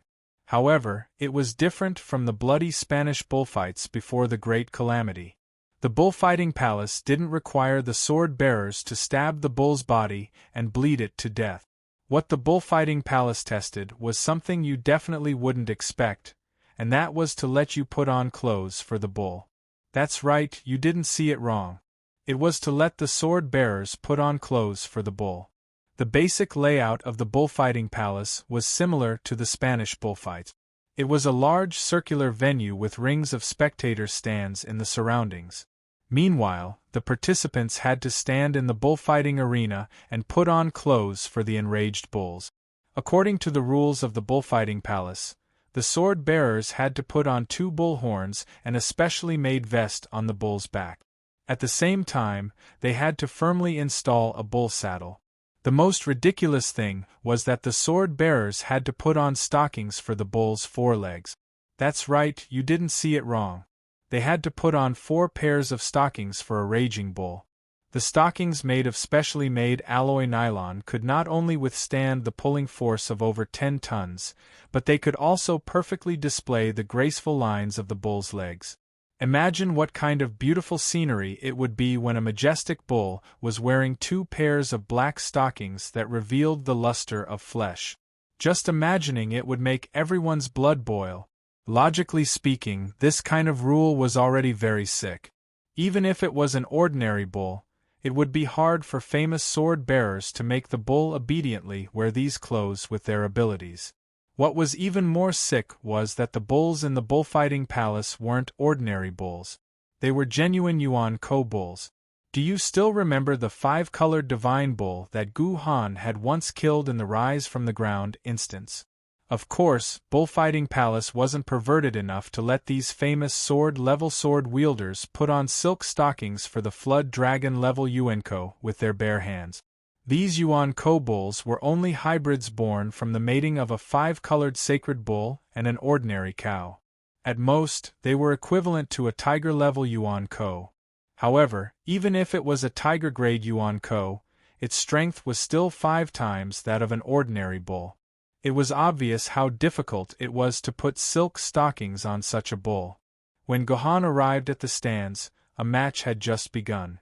This contestant was a female sword-wielder. She looked gentle and weak, and she wore a pair of glasses. She naturally gave off a delicate feeling. In particular, her body was shivering, which caused the spectators in the stands to boo. Because there could only be 1 match at a time, and each match needed 5 minutes, there were a few hundred sword-wielders lining up at the spectator stands of Bullfighting Palace to wait for their match to start. If every contestant took a full 5 minutes, Gohan wouldn't even have a chance to go on stage by this time tomorrow. Of course, if it was a contestant who had already passed Bullfighting Palace's match, they could skip this match and head straight to the 3rd palace. Otherwise, there wouldn't just be a few hundred sword-wielders lining up. Therefore, when they saw the female sword-bearer trembling there, the surrounding sword-bearers immediately began to clamor. They all said that if she was afraid, she should quickly give up so that they wouldn't waste their time. They were already impatient from waiting, and so on. Facing the shouts of these sword-wielders, the female sword-wielder shivered even more violently, but she still gritted her teeth and refused to say a soft word. It was also at this moment that the cage at the side of the field suddenly opened, and a furious blood-red bull rushed out. It didn't have any hesitation and was like an enraged tank. It swung the sharp horns on its head and charged at the female sword-wielder. It's actually a red bull. It's over, this fellow is going to suffer. I told her to give up just now, but she didn't. Great, she doesn't even have the chance to give up now. She might even have to break an arm or something. The 2 sword-wielders standing beside Gohan whispered to each other. It was obvious that they didn't think highly of the female sword-wielder. There was a reason why they didn't think highly of her. It was because the female sword-wielder was very unlucky. She was challenging a Red Bull. Just from its name, one could tell that the five-colored divine bull had 5 colors on its body. They were red, yellow, green, blue, and black. When the 5-colored divine bull mated with an ordinary cow, the mixed blood-born wouldn't be able to inherit all 5 colors of the 5-colored divine bull. It could only inherit one color.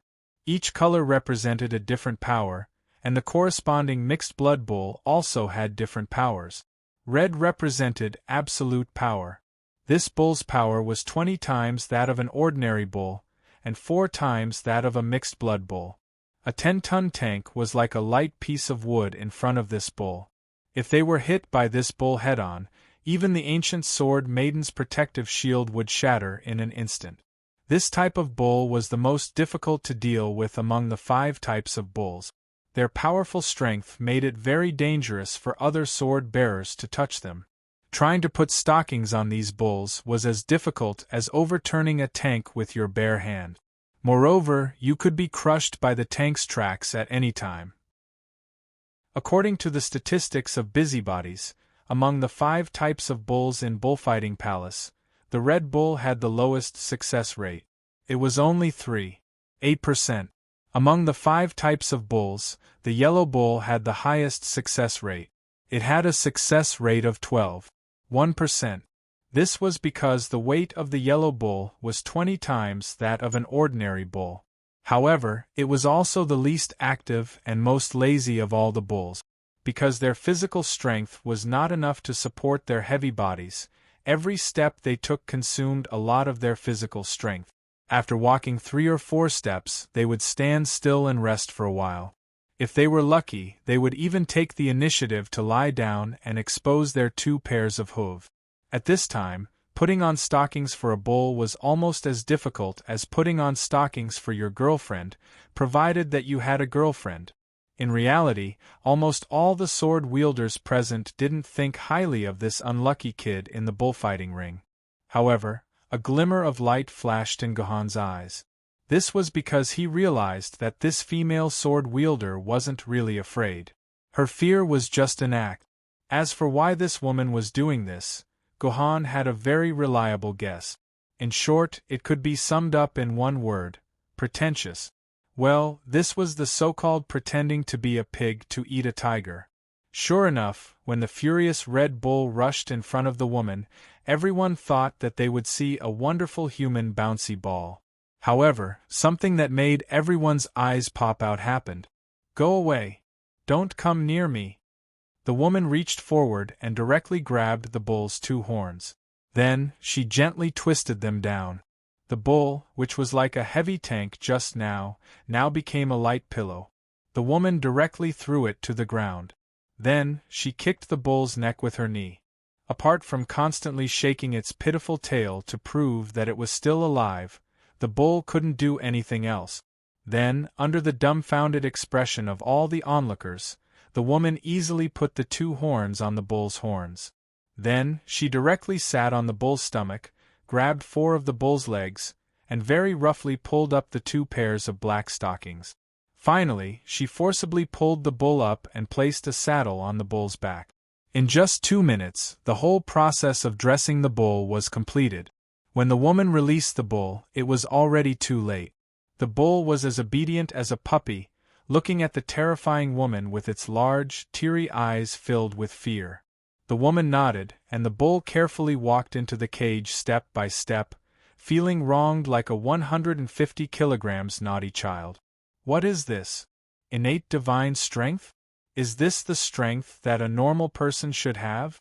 I'm also AF** King famed sword tier sword wielder. How come I don't even have 1/10 of her strength? The onlooker standing beside Gohan, who had previously patted his chest and guaranteed that the sword wielder would be finished, now had a mournful expression on his face. He really couldn't understand how a famed sword tier sword wielder could have such terrifying strength. "It's the sword butcher," Gohan said softly. In this world, there were no mutated humans. Humans could only rely on sword maidens to strengthen their bodies. Therefore, it was impossible for a famed sword tier sword wielder to have the power to suppress a Red Bull. There was only one possibility, and that was that this sword-wielder's sword maiden had an innate ability to suppress bulls. In turn, her sword-wielder could easily suppress a powerful bull. There were many sword maidens in the world that could suppress certain types of Yuan Ko, but there was only one sword that could suppress a bull like Yuan Ko, and that was the legendary sword butcher. The sword butcher itself wasn't very famous among the famed sword maidens. It wasn't a famous sword maiden, either. 90% of the sword wielder in later generations had never heard of this sword. This was because this natural sword maiden had been broken in a battle long ago. Together with its master, it fell into eternal slumber on the battlefield. Because the sword butcher disappeared too early, there were many records that didn't mention its name at all. Only someone like Gohan, who was very familiar with history, could dig out the name of the sword butcher from old records. If Gohan's memory served him correctly, the butcher's sword should have been broken in a battle 33 years later, and its owner was one of the most tragic sword-bearers in history, the Scarlet Sword Fairy. Chapter 961. Sword Immortal Scarlet was a very pitiful woman, and she was 100 times more pitiful than Zhu Yingtai in Liang Shanbua and Zhu Yingtai. Her final ending made the people of later generations sigh endlessly. However, Sword Immortal Scarlet's story isn't within the scope of our narration, and it's impossible for her to have any interaction with Gohan, so there's no need to care about her. No matter what, Sword Immortal Scarlet successfully passed Bullfighting Palace's test and headed to the third palace, Baihu Palace, confidently. The sword-bearers that had stayed here to be spectators were endlessly envious. Most of the spectators here were participants that had been stuck here for a few days, a few months, and even a few years. Many of them had experimented over 100 times, but they couldn't make the raging bull wear stockings. It was truly a tragic story. However, when they saw the Red Bull, which was the hardest to tame, being tamed by a weak girl, it gave the other participants quite a bit of confidence. Maybe these bulls were celebrating the new year today, so their moods were very good and they wouldn't be as violent as usual. They might even use their bull horns to poke themselves. This way, their chances of successfully passing Bullfighting Palace would be much higher. However, it was a pity that this fantasy only lasted for less than a minute because a bull's cry that made the entire Bullfighting Palace tremble caused the atmosphere in the palace to drop to rock bottom. The sword-bearers that had just come here might not be clear, but the wily old foxes that had stayed in Bullfighting Palace for a long time knew very well.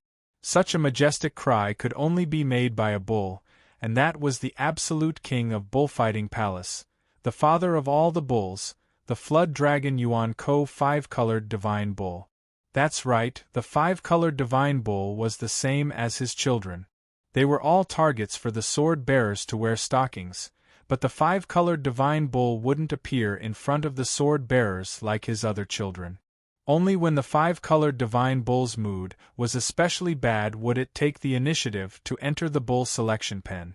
The probability was about 1 in 1,000, and it would appear once a week on average. And because the 5-colored Divine Bull was in a bad mood when it appeared, it would let out a heaven-shaking cry. These wily old foxes that had stayed in Bullfighting Palace for a long time knew that the 5-colored Divine Bull was infuriated when they heard this voice. The next opponent was definitely going to be the 5-colored Divine Bull. Ever since Bullfighting Palace appeared until today, the 5-colored Divine Bull had an outstanding result. He had obtained 402 victories out of the 403 matches he appeared in. Let alone a famed sword-level swordsman, even a spirit sword-level swordsman wouldn't be able to do anything to this 5-colored Divine Bull.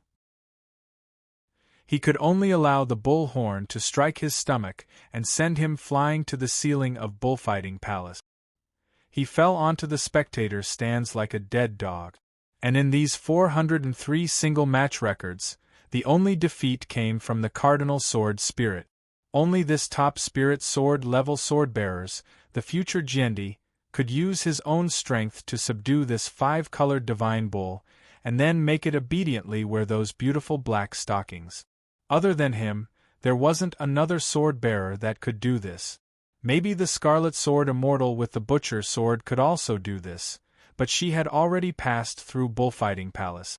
According to the rules, she didn't need to tangle with these divine bulls anymore. F***ck. Hurry up and go down. What are you still doing here? I'm not going down, I'm not going down. Even if you beat me to death, I'm not going down. Suddenly, a ruckus came from the entrance of the bullfighting ring, and the people arguing were the few people standing at the very front of the queue. The next sword-bearer to appear was naturally the person at the very front of the queue, but this sword-bearer was also a wily old fox's in Bullfighting Palace, so he naturally knew what kind of power the five-colored divine bull represented. If he were to enter the arena at this moment, then he was 100% destined to fail. He had already queued for 12 hours in Bullfighting Palace, and if he was told that he was destined to fail and that he had to wait for another day in the temporary camp, then queue for over 10 hours in Bullfighting Palace, it was clear that other people would be as unhappy as him. Therefore, this sword-bearer stopped at the entrance and generously suggested to the sword-bearer behind him to give this chance to him. If the person behind him was a newbie sword-bearer, he might have gone up stupidly. However, the problem was that the person behind him was also a wily old fox's, and behind this wily old fox's, there were still quite a few wily old foxes, so it was clear that he couldn't bluff his way through. Therefore, the people at the front of the queue started to argue. The person at the very front insisted on not going down, and the people at the back could only unanimously request the first person to quickly go down and not waste everyone's time. Both sides argued for quite a while, and the few sword-bearers at the back said impatiently, "If you don't dare to go down, then F***ck off. Go to the back and queue for another 10 hours. This was supposed to be a threat, but the first sword-bearer raised his eyebrows and said fiercely, "All right then. I am willing to queue for another 10 hours. Since I will fail anyway, I can save a day's time and avoid a beating, so what's wrong with that? I will go to the back now." With that said, the sword-bearer was about to leave the queue and give up his position. This action frightened the sword-bearer behind him, and he hurriedly pulled the sword-bearer's arm to persuade him to temporarily stay at the first position. What a joke! If this person ran to the back to queue again, then wouldn't he have to be the unlucky one to face the five-colored divine bull? The other sword-bearers came to a realization. That's right, if the people in front all ran away, then wouldn't they have to queue at the back as well? That wouldn't do, absolutely not. Hence, the scene fell into a strange silence at this moment, and no one knew what to say. The few sword-bearers at the back did not dare to look at the first sword-bearer, for fear that the first sword-bearer would rush to the back of the queue and make them the scapegoat. However, the first sword-bearer really could not bear to give up his current position, and he really did not want to have to queue for another 10 hours. The few of them quietened down, but the sword-bearers at the back of the queue could not take it anymore, and shouted for them to hurry up and not waste everyone's time. After shouting for so long, the first sword-bearer immediately became impatient. He raised his eyebrows and said to the people behind him, "If any of you are impatient, come out. Grandpa will give my position to you, so that you don't have to queue anymore and you can go down to compete now. How about it?" The one who shouted the most fiercely, "Come down now." Good heavens, everyone shut their mouths, and only a few newbies looked over, not knowing what was going on. Why did no one go up to the first place in the queue? Could there be a conspiracy here? It seems like I'd better not meddle too much. Just as the scene entered an incomparably stalemate, a voice that was like the sounds of nature rang in the ears of all the sword-bearers. "Really? Can you really give the first place to me?" The person who spoke was a very honest-looking young man, and he looked at the first sword-bearer with an honest expression. The first sword-bearer's heart stirred, and he secretly guessed that this might be a newbie that had just entered Bullfighting Palace. He had no idea what that bull moan meant and thought that he had gotten a bargain. This sword-bearer was delighted, and he immediately nodded his head firmly. He patted his chest and said, "Not bad, brother, I will give you the first place. As long as you are willing, you can go down to compete now, you don't have to queue up slowly anymore." "Really? Can it really be like this?" This person squinted his eyes and looked at him in a daze. "I'm a newbie, don't lie to me. How can such a good thing happen to me? There can't be any conspiracy here, right? No way. How can there be a conspiracy?" This sword-bearer got anxious when he heard that, and he instantly patted his chest to guarantee that there was no conspiracy. He then used a profound gaze to look at the other sword-bearers that were queuing up behind him. These wily old foxes immediately understood what he meant.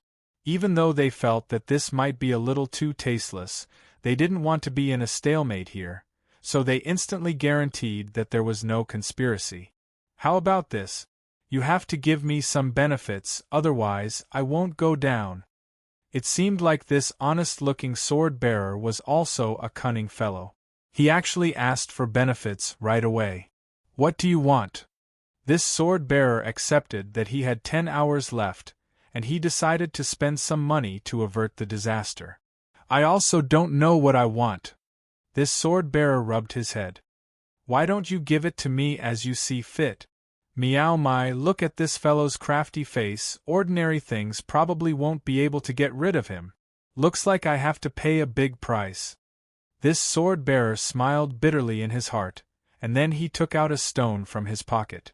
This stone made Gohan's eyes light up, because this was not an ordinary stone, but a dimensional god stone that would be worth hundreds of thousands of hero coins in the future.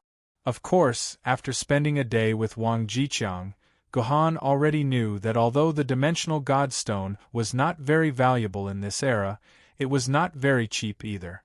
A dimensional god stone's value in 1,000 years was equivalent to a Boeing 747, and in this era, it was about the same as a Wuling light van.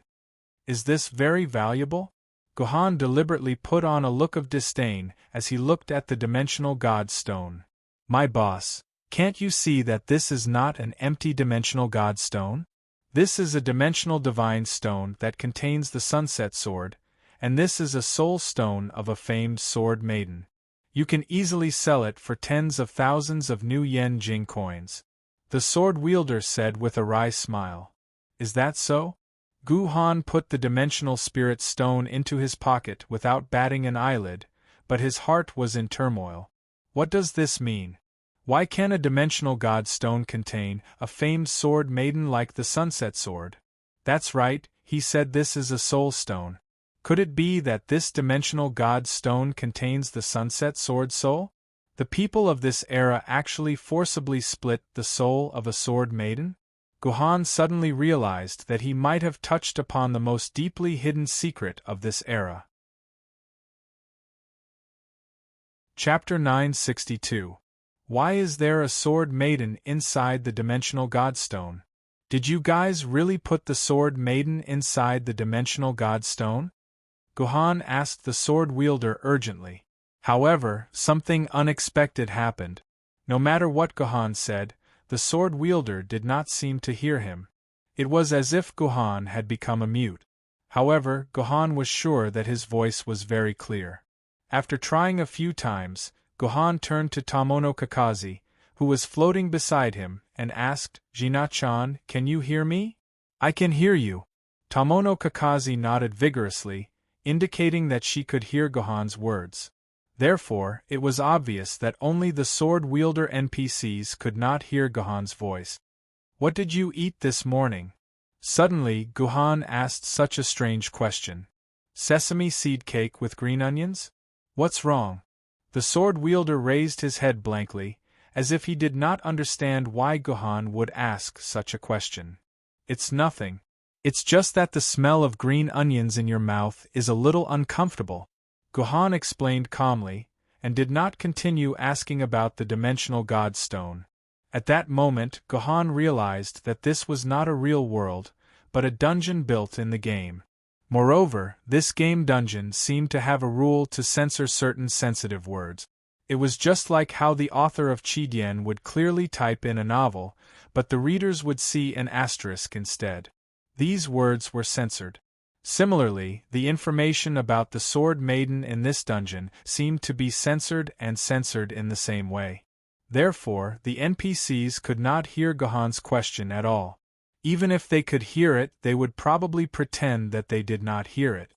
Brother, you have already received the benefit. Shouldn't you go down and challenge the dungeon earlier? Don't waste time, okay?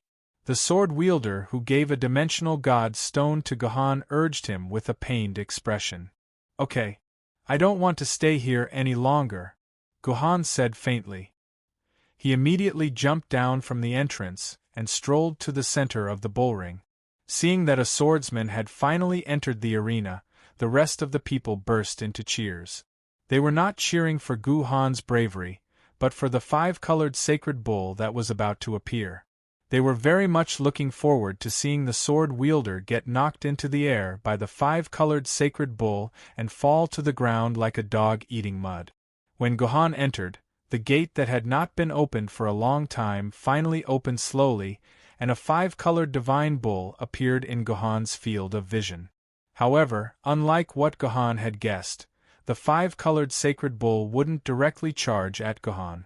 Instead, it swung its tail and walked out leisurely, looking like a five-colored sacred bull leisurely eating weeds in the field. TSK TSK. The five-colored divine bull is still so carefree.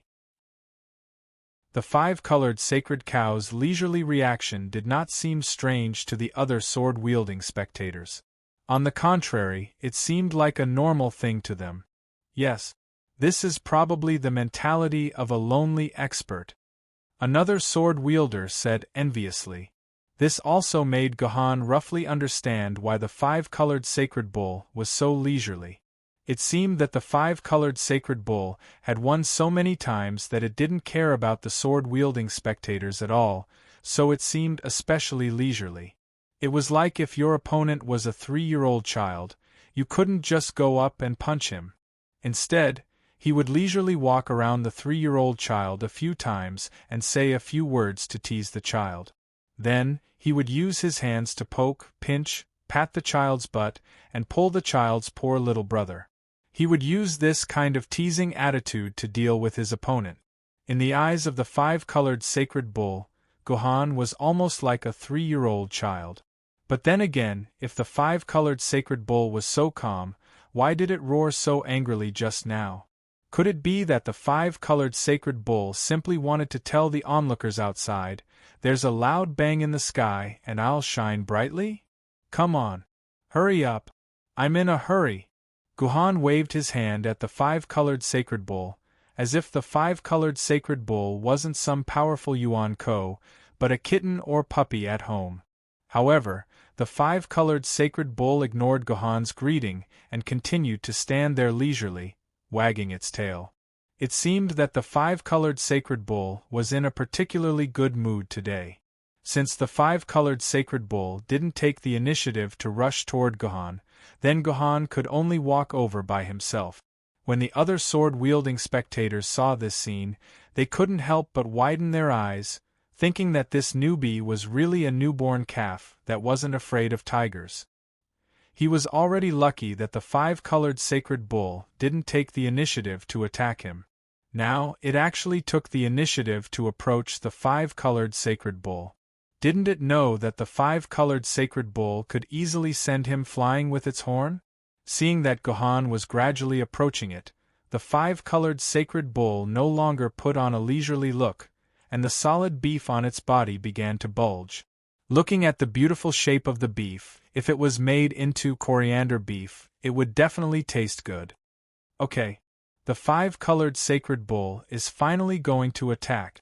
Amidst the cheers of the onlookers, the five-colored sacred bull's hooves rubbed against the ground, and then it rushed toward Gohan at lightning speed.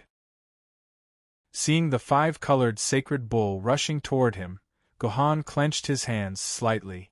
According to Gohan's original plan, he was going to find a flaw when the five-colored sacred bull rushed over, directly put it on the ground, and then quickly put that damned sexy black stockings on it. Unexpectedly, when the five-colored sacred bull approached Gohan, it suddenly stopped, and before Gohan could make a move, it took the initiative to lie on the ground, and stretched out its 4 hooves that were wrapped in 5 colors like lollipop. Then, it obediently pointed its 4 hooves at Gohan, as if telling Gohan to hurry up and put the stockings on it. Could this 5-colored sacred bull be secretly showing weakness, and then plan to hit me when I get close? Seeing this scene, Gohan couldn't help but make such a guess. But on second thought, this 5-colored sacred bull didn't seem to have such intelligence, and more importantly, even if it had such thoughts, it couldn't hurt Gohan at all. The moment its 4 hooves were ready to attack, Gohan could cripple its hooves. As the saying goes, those who are skilled are bold. Gohan pondered for a moment before calmly walking up. Then, he calmly put on 2 pairs of specially made sexy black stockings from the cow's hoof. In the process of putting on the stockings, he tried to make the leather of the bull's legs fit the stockings as much as possible, and at the same time, he carefully smoothed out some wrinkles on the stockings, so that the 4 stockings fit the 4 bull's legs in the most perfect posture. Someone once said that stockings were the most beautiful invention in the world. Even the ugliest woman could display a unique charm when she wore stockings. Previously, Gohan didn't quite agree with this sentence, but at this moment, when he saw the 5-colored sacred bull wearing black stockings on its legs, Gohan had to admit it. If the body of the 5-colored sacred bull was photoshopped and only the 4 stocking legs were looked at, it would undoubtedly be 4 very sexy stocking legs. It might even make some leg lovers have the urge to touch it. It was said that there was a kind of human in this world that was a zoophile. If such a person saw the 5-colored sacred bull wearing stockings, he would probably immediately want to have a go, even though it was a bull. Stand up. After putting on the stockings, it was naturally time to put on the horn and the saddle. Gohan tried to order the 5-colored sacred bull, but he didn't expect the 5-colored sacred bull to really stand up very obediently, and it even stood up straight. Sigh, these were really 4 stocking legs that would make many girls feel ashamed. But they were growing on the body of a bull. Do you know me? Gohan directly put the saddle on the back of the 5-colored sacred bull, and when he was about to put on the horn, Gohan finally couldn't help but ask the 5-colored sacred bull, "Moo." The 5-colored sacred bull let out a gentle cry. At the same time, it blinked its bull eyes at Gohan. It was clearly answering Gohan that it did know Gohan. This was very interesting. Gohan had never encountered the 5-colored sacred bull in real life. Coincidentally, the only time Gohan encountered the 5-colored sacred bull was in a dungeon. That was the Rise from the Ground dungeon that Gohan had previously completed. In that dungeon, Gohan had indeed slaughtered a bull of the 5-colored sacred bull. Could it be that this 5-colored sacred bull was actually the 5-colored sacred bull from that dungeon? Logically speaking, this was impossible. How could the 5-colored sacred bull appear in 2 dungeons at the same time? Moreover, the 5-colored sacred bull had already died under Gohan's sword and became a delicacy for the construction workers in Yuzhong City. How could it appear in the 12 Heavenly Palaces dungeon again? However, after the 5-colored sacred bull appeared, all kinds of special reactions told Gohan that it did indeed recognize Gohan, and it was very likely that it was the 5-colored sacred bull. If you are the 5-colored sacred bull that I killed, then please blink your eyes 3 times. Gohan decided to confirm with the 5-colored sacred bull. If the 5-colored sacred bull could really understand him, then it would definitely be able to answer his question. Moo!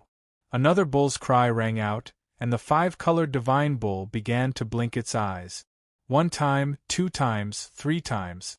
The 5-colored divine bull's third blink was only halfway through when it suddenly blinked twice at an extremely fast speed. Then, it completely left Gohan and walked back to the pen while wagging its tail. After the 5-colored sacred bull re-entered the pen, it actually took the initiative to bite the bolt of the pen and close the pen. It was as natural as closing the door at home. I might have entered a fake dungeon, Gohan said as he licked his lips. We might have seen a fake 5-colored sacred bull. This was what the other onlookers said in unison. Chapter 963. This isn't fair. This five-colored sacred bowl must be sick. Seeing that Gohan had successfully completed the task, a sword-bearer said loudly with great dissatisfaction. This sword-bearer was the one who had just been extorted by Gohan of a dimensional spiritual stone. As the saying goes, if you spend money, you have to listen to the sound of it. The reason why this sword-bearer was willing to give Gohan a dimensional spiritual stone was that he felt that Gohan was helping him solve the problem. Only when Gohan was sent flying by the bull's horns would the price he paid be worth it. Therefore, this sword-bearer was looking forward to seeing the scene of Gohan being sent flying. However, he never expected that this five-colored sacred bull was a sick one. It was as obedient as a kitten or puppy.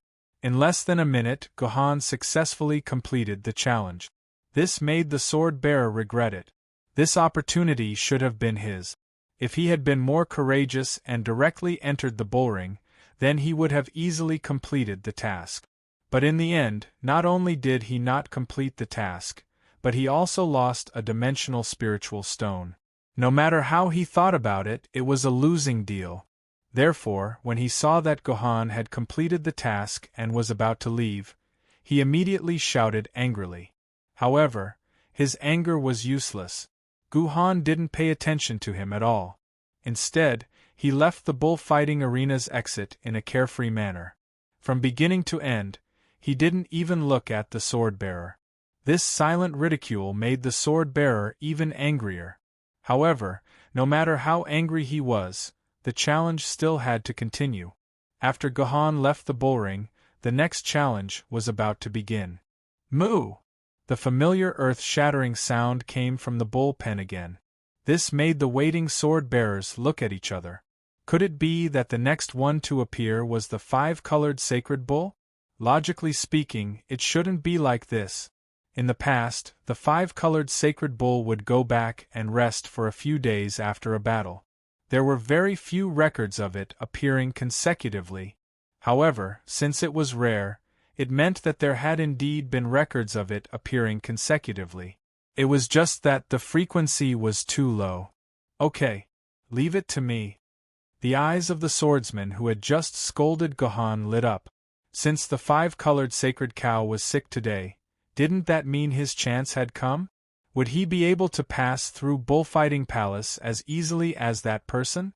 Thinking of this, the swordsman immediately became excited. He jumped into the bullring and looked at the bullpen in high spirit. He was ready to learn from Gohan and easily complete the challenge well. The result didn't need to be mentioned. According to the recollections of the person involved, the five-colored sacred bull that appeared the second time seemed to be particularly violent. Before the unlucky swordsman could react, the five-colored sacred bull's horn had struck his lower body. After that, there was no more news about this unlucky swordsman. After Bullfighting Palace was Baihu Palace. If Mouse Palace tested the swordsman's movement skills, Bullfighting Palace tested the swordsman's ability to seize opportunities and courage, then Baihu Palace tested the swordsman's ability to get rid of weeds. Baihu Palace's test was very simple. It was to give the swordsman an irregular inverted triangle of black grass that was around 5 square meters. The swordsman needed to use 3 swords to chop all the black grass.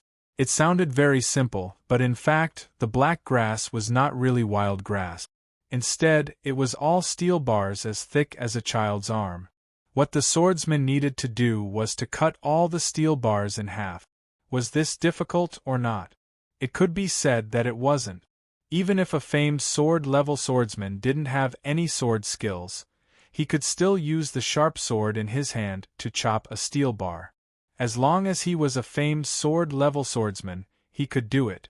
However, this was very difficult because according to Baihu Palace's requirement, the swordsman had to chop all the steel bars at the root within 3 swords without using sword essence. First, the area was around 5 square meters, so one sword sweep obviously couldn't cover the entire area of the grass. At the same time, the steel bars were densely packed like real grass. There were around 100 steel bars that popped out. As the saying went, An arrow at the end of its flight couldn't wear a cape. The first few steel bars might be relatively easy with one sword sweep, but when it came to the fifth and sixth steel bars, the swordsman's sword force would be at the end of its flight. It would be very difficult to chop another steel bar. More importantly, there couldn't be any pause in the entire process. Even if there was an extremely short pause of a few milliseconds, Baihu Palace would judge it as the end of the sword. For example, there was a challenger who was separated from Gu Han by a patch of grass. He first did some warm-up exercises such as sit-ups and push-ups to warm up the muscles in his body. Then, he did it like an old monk meditating for 7 to 8 minutes to concentrate his spirit. Finally, when his mind and spirit were united to the extreme, he suddenly pulled out his sword lady and performed the best sword strike of his life. His slash was quite smooth at first, but when he slashed the 10th steel bar, Gu Han realized that his opponent had run out of strength. When the 13th steel bar was slashed, Gu Han's slash hit the 14th steel bar, and he subconsciously paused for a moment. A red light immediately lit up around him, indicating that his slash had ended. This was already his third slash. The first two slashes had severed 18 and 17 steel bars respectively. Adding the 14 steel bars now, it was less than half of the total number of steel bars. The dense forest of steel bars was still growing on the ground. It was obvious that the sword-bearer had failed the test. Why? Why do you have to set such an insane test? This isn't something that humans can do. The swordsman had probably failed many times. When he failed again, he couldn't help but break down. He fell to the ground and cried like a child. Because you are only using your own power. You are not using your sword lady's power. A hoarse and cold voice rang in the swordsman's ears. Don't misunderstand, Gu Han wasn't interested in teaching these NPCs how to use their own power. The person who spoke now wasn't Gu Han, but the future sword Celestial Scarlet, whom Gu Han had met once before. Right now, Scarlet Sword Celestial Scarlet's name. But the swordsman didn't have a sword name, so we should just call her Scarlet. If I can't use my sword lady's power, how can I use my sword lady's power? The swordsman with tears on his face retorted. You said that you can't use your sword lady's power if you don't use your sword lady's power? That's because you haven't discovered the true power of your sword lady. Captivating Red squatted down beside the swordsman, which happened to be right next to Gu Han. Just now, I saw you meditating on the ground for a few minutes. Were you trying to gather your thoughts through meditation? From there, you can unleash your most condensed power, Captivating Red suddenly said. Not bad?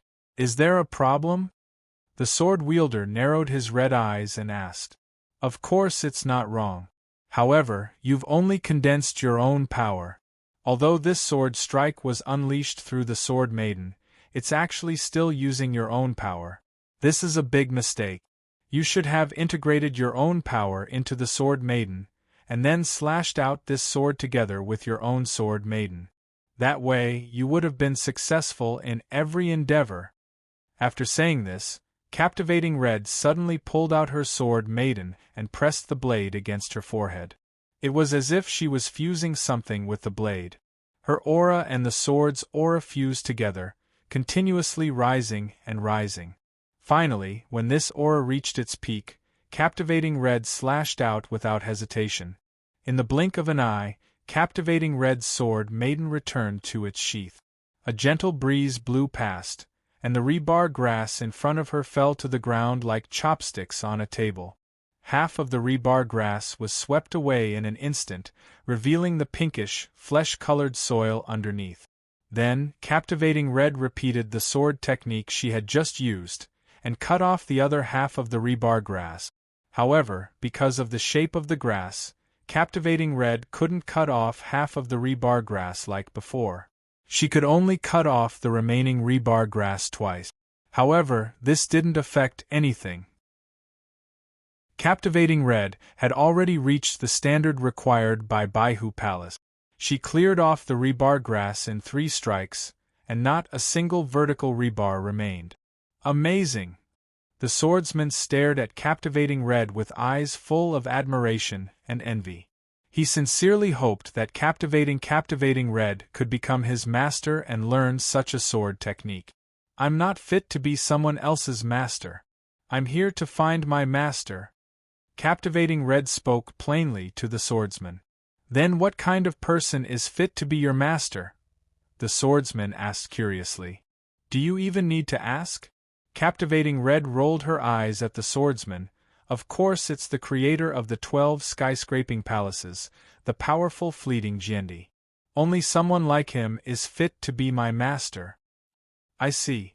The swordsman bowed respectfully to Captivating Red, and left the Baihu Palace happily. He made up his mind that he would continue to challenge the Baihu Palace, and try to master the swordsmanship that Captivating Red spoke of. "What? Do you want to be my disciple as well?" Captivating Red turned to look at Gohan after sending off the swordsman. Captivating Red had long since noticed that the man was staring at her. He was obviously a man who admired her swordsmanship and wanted to be her disciple. Chapter 964. Gohan didn't say anything and just looked at the rebar grass in front of him. Yen Hong then realized that the rebar grass in front of the sword wielder had already been shaved off. What was curious was that the land under the steel forest was pink with a hint of yellow. There was a slight bulge in the middle of the triangular land that looked like a small steamed bun. "You are quite capable," Yen Hong muttered, and then shifted her attention away from Gohan. She turned to look at the rebar grass that had been shaved off and fell into deep thought. She couldn't help but mutter to herself, "Strange, the Mouse Palace is full of mice, the Bullfighting Palace is full of cows, but why isn't there a single tiger in the Baihu Palace? You don't have hair on your mouth, so you aren't reliable."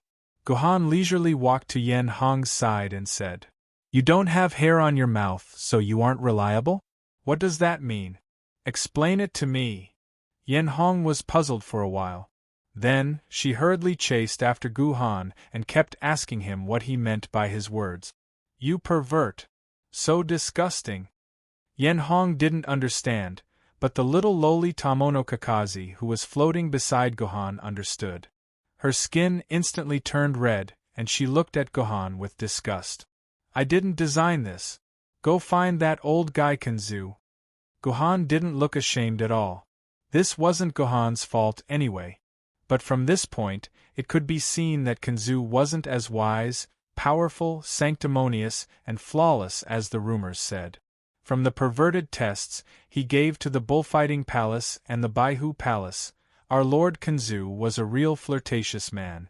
After going through the first 3 palaces, Gohan was filled with curiosity about the following test. He didn't know what kind of strange test Kenzu would come up with. I believe everyone understood after seeing this. From the names of Mouse Palace, Bullfighting Palace, and Baihu Palace, it was obvious that the 12 skyscraping palaces were named according to the order of the 12 zodiac animals.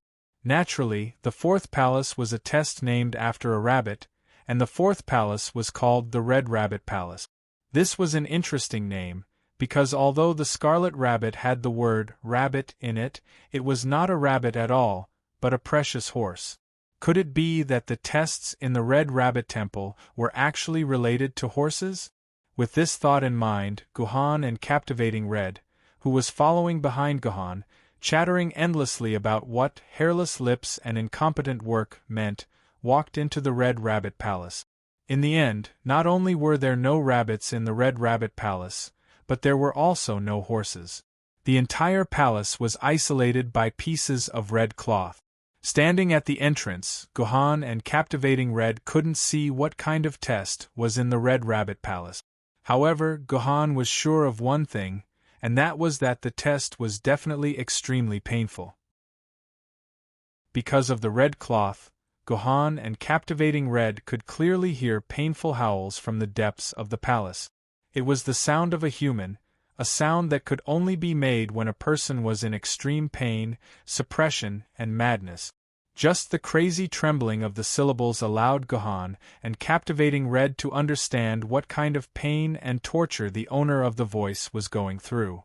What exactly is the Red Rabbit Palace testing?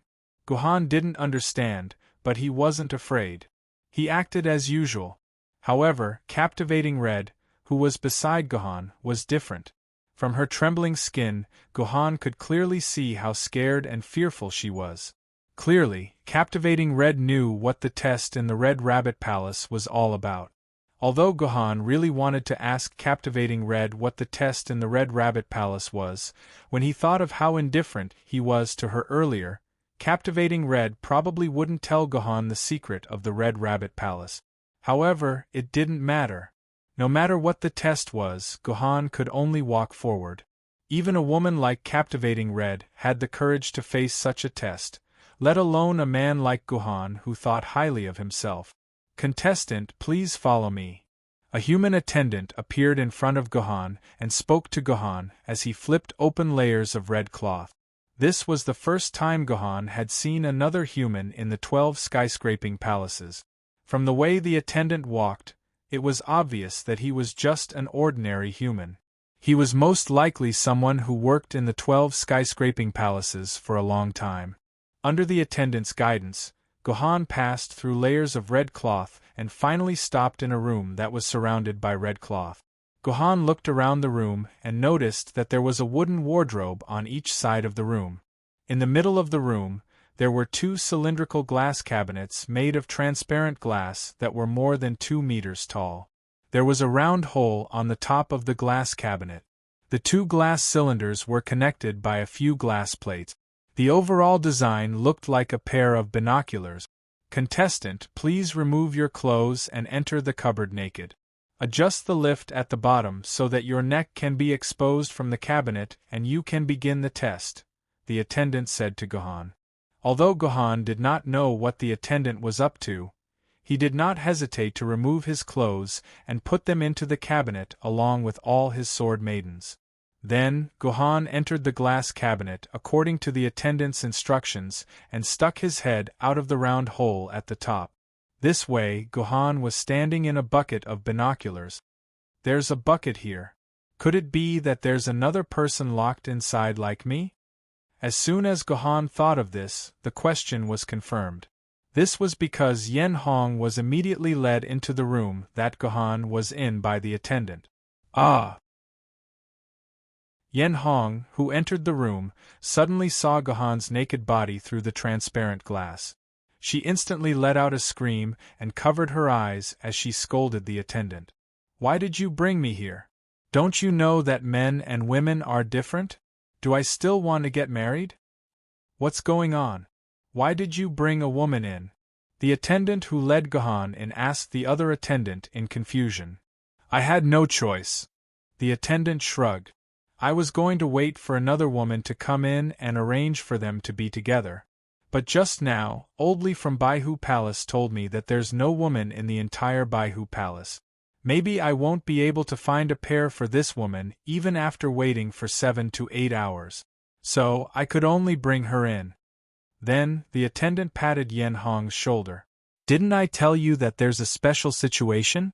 Also, you told me that you don't mind. If you can't accept the test of a man and a woman, then you can wait at the door. When the next woman appears, I'll arrange for the 2 of you to take the test." "Do I have to wait for 7 to 8 hours? Yen Hong bit her lips. She couldn't help but recall the time when she queued in Bullfighting Palace for more than 10 hours. She immediately made a decision. "It's fine, I can accept the test." "Then there's no problem." The attendant shrugged. "Just like this man. Take off your clothes and get in. You can adjust your height by using the lift at the bottom." Can I wear the underwear?" Yen Hong asked hesitantly. "Of course not." The attendant answered without hesitation. "This is a rule set by Sword Emperor Lu Nian. You have to be naked when taking the Scarlet Rabbit Palace's test.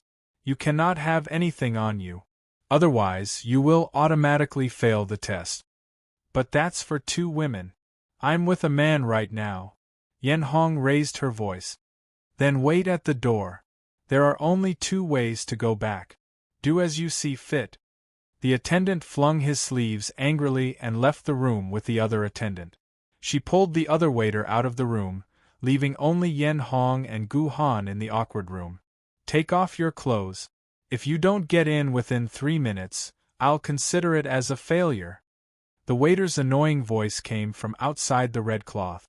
Yen Hong had no choice but to place her trembling hands on her collar.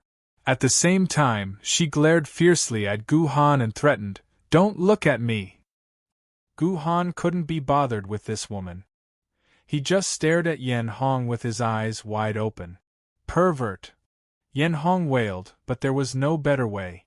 She could only bite the bullet and take off her clothes bit by bit. Yen Hong hesitated when it came to taking off her underwear. She struggled for a long time before she unbuttoned it and took off the thin lace triangle. In the end, Yen Hong covered her upper body with one hand and her lower body with the other, and crawled into the cylinder opposite of Gohan.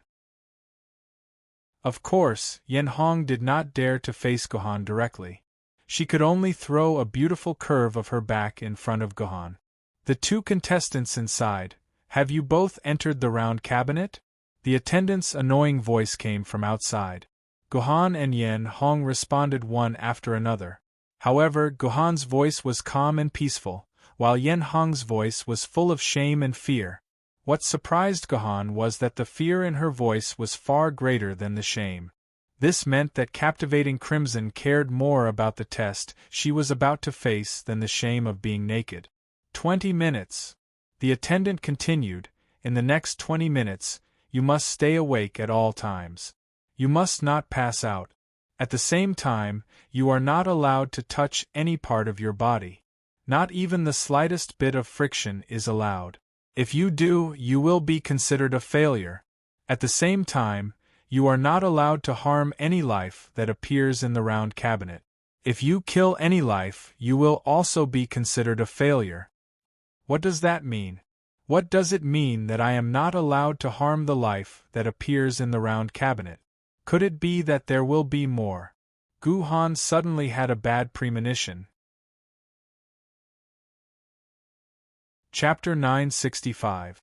Just as Gohan seemed to have grasped onto something, the cabinet suddenly changed. For mechanical tentacles suddenly extended from the bottom of the cabinet, grabbing towards Gohan's ankles and wrists. Although these mechanical tentacles moved very quickly, if Gohan wanted to dodge, the 4 tentacles wouldn't be able to catch him. However, Gohan didn't resist. Instead, he allowed the mechanical tentacles to grab him. Gohan noticed that Captivating Red, who was in the other cylinder, didn't show any signs of panic when she saw the mechanical tentacles. Instead, she allowed them to grab her. Clearly, this was a normal procedure in the upcoming test. However, what Gohan and Captivating Hong didn't expect was that after the mechanical tentacles grabbed her, they suddenly pulled her body 180 degrees. Captivating Hong, who was originally facing away from Gohan, was now facing Gohan. "Ah!" Captivating Hong screamed. She instinctively tried to cover her private parts with her hand. Helpless, Gohan could only remind her, "Don't cover yourself." "You pervert, what are you doing?" Captivating Hong shouted. She thought that the other party was intoxicated with her body. "Don't forget, if you touch your own body, you'll fail the test." Gohan could only point it out. He wasn't interested in Captivating Hong's body. He just couldn't bear to see this woman, who was going to suffer great pain in the future, suffer another sudden failure here. Captivating Hong didn't say anything. She slowly retracted her hands that were about to cover her chest.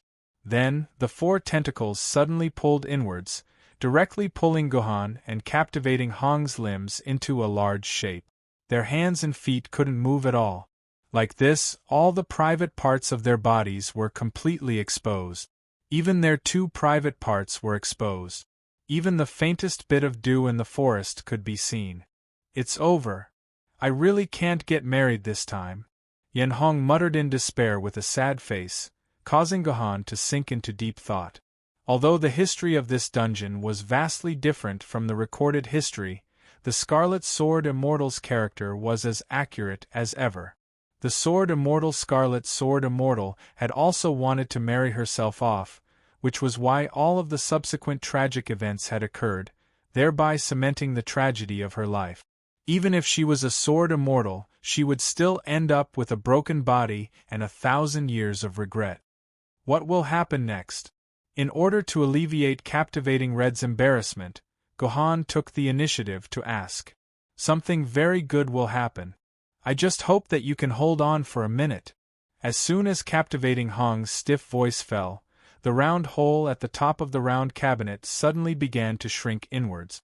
Finally, it was firmly stuck on Gohan's neck, leaving not a single gap between the two. At the same time, a hole suddenly appeared at the bottom of the round cabinet. Then, thick black smoke flew out of the hole, instantly filling the entire glass cabinet. It also completely covered Gohan and Captivating Hong's bodies, no longer revealing a trace of their bodies. Logically speaking, when Captivating Hong found that her body was covered, she should be happy, but her face showed endless fear. This was because the black smoke that filled the entire glass cabinet was not smoke, but densely packed black mosquitoes. There were more than 10,000 of these mosquitoes. Otherwise, they would not have been able to cover such a large glass cabinet so tightly, turning a transparent glass cabinet into a glass cabinet that looked like it was filled with ink. So what were these mosquitoes for? The answer was very simple. Of course, mosquitoes were used to bite people. These black mosquitoes seemed to have been hungry for a long time. When two naked bodies filled with fresh blood were placed in front of these mosquitoes, there was no reason for them not to bite. But at first, Gohan did not care about these mosquitoes. The stinger of a mosquito might be able to pierce through the skin of a normal person, but it definitely could not pierce through the skin of a famed sword wielder. The skin of a famed sword wielder had been strengthened by the Sword Lady. Their skin was like a layer of iron, so how could the stinger of a mosquito pierce through the skin of a famed sword wielder? But soon, Gohan realized that he was very wrong. This was because Gohan clearly felt that there were countless small stingers easily piercing into his skin and absorbing his blood. When the stingers were pulled out, they left a red and swollen bump on his skin. Oh no! I missed a step, and these mosquitoes are actually all Yuanko. Only then did Gohan realize that these mosquitoes were the same as the bulls in the bullfighting palace. They were all Yuanko, so their stingers could easily pierce through his skin. Soon, Gohan felt his body being bitten by countless small bumps. Then, an indescribable itch instantly spread to every part of his body. This itch was more than 10 times the itch of an ordinary mosquito bite. Gohan almost subconsciously stretched out his hands, wanting to scratch the most itchy parts of his body. But after 0.1 seconds, Gohan realized that he couldn't scratch the itch.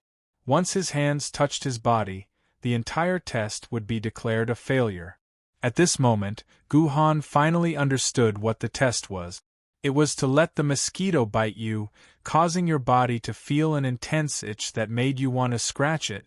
And what the contestant needed to do was to endure this itch, allow it to torture you, and use your own will to control your body not to scratch it. This was a test of the swordsman's willpower and control over his own body. It sounded a bit ridiculous, but Gohan had to admit that this was indeed a very vicious and effective test. Let me ask all of you, when your body is itchy because of a mosquito bite, can you resist the temptation to scratch yourself and not scratch yourself? If you can endure 1 mosquito bite, can you endure 10 mosquito bites? And when the number of mosquito bites becomes 100 or even 1,000, can you imagine how painful it is? Even with Gohan's willpower, he couldn't help but moan. His body was so itchy that he really wanted to scratch his skin to suppress the itch. But in fact, Gohan couldn't even clench his fists at this time, because once he clenched his fists, it also meant that he was touching himself. Gohan could only spread his palms wide and let out moans from his throat to relieve the itch. But how much of the itch could be relieved by sound? Almost in an instant, countless beads of sweat appeared on the surface of Gohan's body. His body temperature also rose by more than 10 degrees in an instant, reaching a terrifying 50 degrees.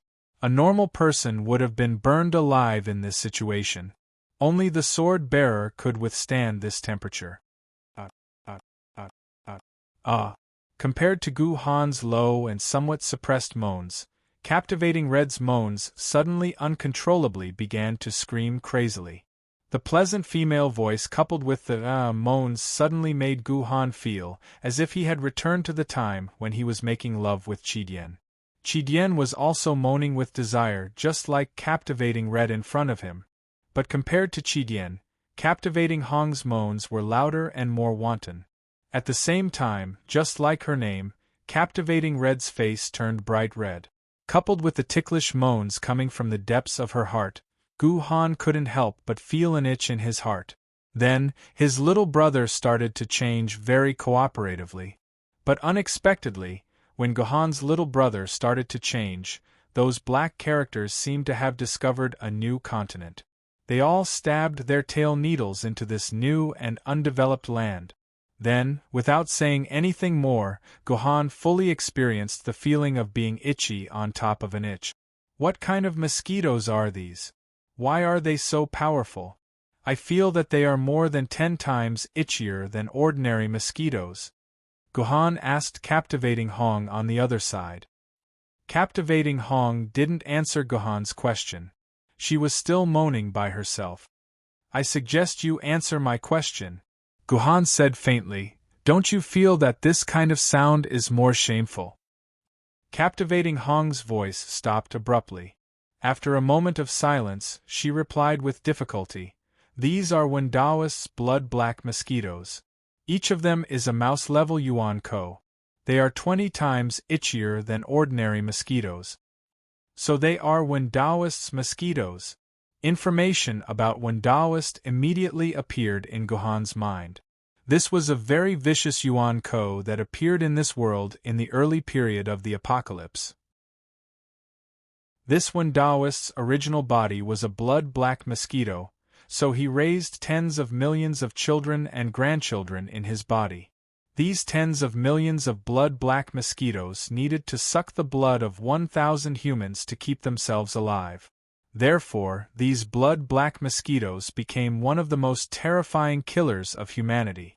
Every day, thousands of humans were sucked dry into a mummy, becoming nourishment for these blood-black mosquitoes. In order to eradicate this vicious Yuenko, the Sword Ancestor, who was only at the Spirit Sword rank, found the fallen rank Yuenko, Wendaoist. After a great battle, the Sword Ancestor killed this sinful guy who was at a higher level than him, eliminating a great threat for the human race. The blood-black mosquitoes were completely extinct. From then on, there was no record of blood-black mosquitoes in the human world. Unexpectedly, although Wendaoist died, his children and grandchildren were raised by Kanzu, and now they became the murderers who tortured Gohan and Captivating Hong. Chapter 966. Every inch of Gohan's body was filled with desire, and every cell on his skin was calling out to Gohan. These damned mosquitoes seemed to be able to burrow into Gohan's body through his skin, then fly up along the nerves in his body step by step, and finally gather in Gohan's brain. Gohan only felt that his mind had been filled with mosquitoes, as though he had fallen into an endless hell. He wished he could peel off his skin and hollow out his brain in order to alleviate this endless itch. What was even more frightening was that his hands and feet had been tied up. A normal person only needed to scratch or even caress to relieve the itch, but Gohan had no way to deal with it. He could only endure this huge torture. When the itch reached its limit, Gohan could not help but want to scratch himself. However, when he wanted to scratch himself, he found that his limbs had been firmly locked by mechanical tentacles, and it was impossible for him to touch other parts of his body. If he could not scratch himself, then a normal person could only hope that he would faint.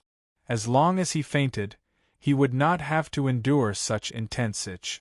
In reality, the human body had a self-protection mechanism. When faced with mental pain that could not be endured, the human body would automatically faint, so that it would not collapse from the torture. At this moment Gohan was already in a daze. If he followed his instincts, Gohan should be able to easily fall asleep. However, at the same time, Gohan was very clear that he must not fall asleep. Because once he fainted, this test would be declared over, and all the tickling he had endured before would be meaningless. However, this torture was still within the range of Gohan's endurance. After all, Gohan was a fierce person who could leave deep wounds on 3 sword ladies in one night. The pain caused by the sword ladies was actually comparable to the pain caused by the mosquitoes.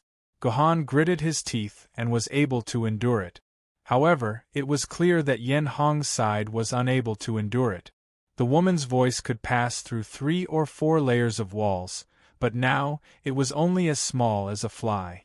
At the same time, her eyes were so squinted that she could not open them, and it was obvious that she was about to faint. Enough. It's not like she can make it to the 12 palaces, so I'll just let her stay here and suffer less, Gohan thought. He didn't want to wake Yen Hong up. However, he did not expect that after more than 10 seconds, the scream that sounded like a pig being slaughtered once again exploded in Gohan's ears. Get out! Get out! Get out of here! You are not allowed to come in! Yen Hong, who was still in a semi-conscious state, suddenly began to scream as if her mental power had exploded. She kept shouting in horror, "Get out! Don't come in! Enough! Don't you think it's a little too late to call me out? Besides, I definitely won't go out." Gohan instinctively thought that Yen Hong was calling him out. This made Gohan, who was already in a bad mood after being bitten by mosquitoes, even more unhappy. "No. I'm not asking you to get out." Yen Hong looked like she was about to cry. "I'm asking the mosquitoes to get out. The hole under our feet that the mosquitoes flew in has been closed again. Even if the mosquitoes want to leave this glass cabinet, they can't do it. What's the point of screaming like that?" Gohan couldn't help but roll his eyes at Yen Hong. Wasn't this person a little too naive? It wasn't even 20 minutes yet. How could the mosquitoes be recalled? "I'm not asking the mosquitoes to leave this cabinet. I'm saying. Yen Hong suddenly stopped, unable to say what she wanted to say for a long time.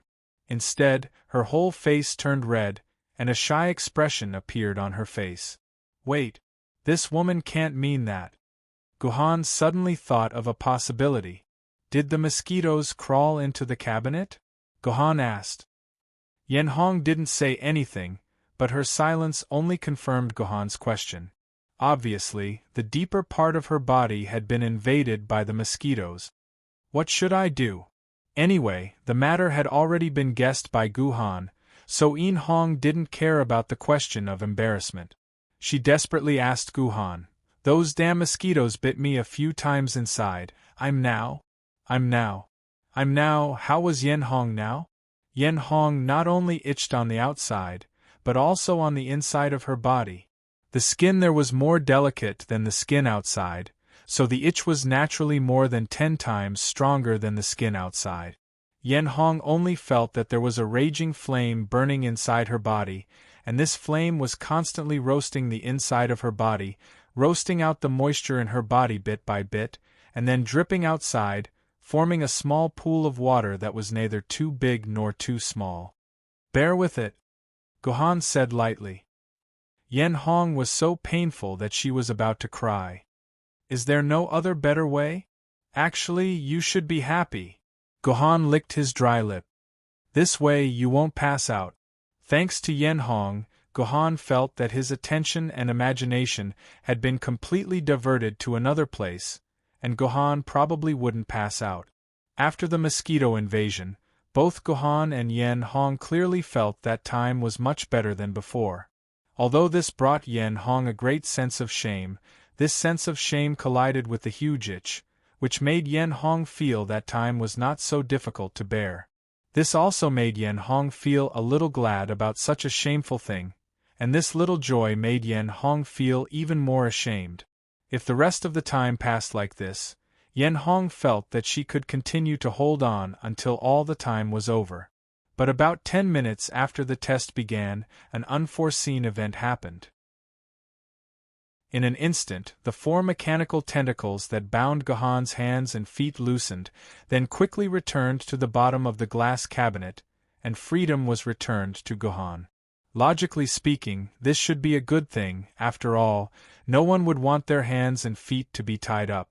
But in fact, when Gohan regained his freedom, Gohan's heart skipped a beat. He knew that a more terrifying test was coming.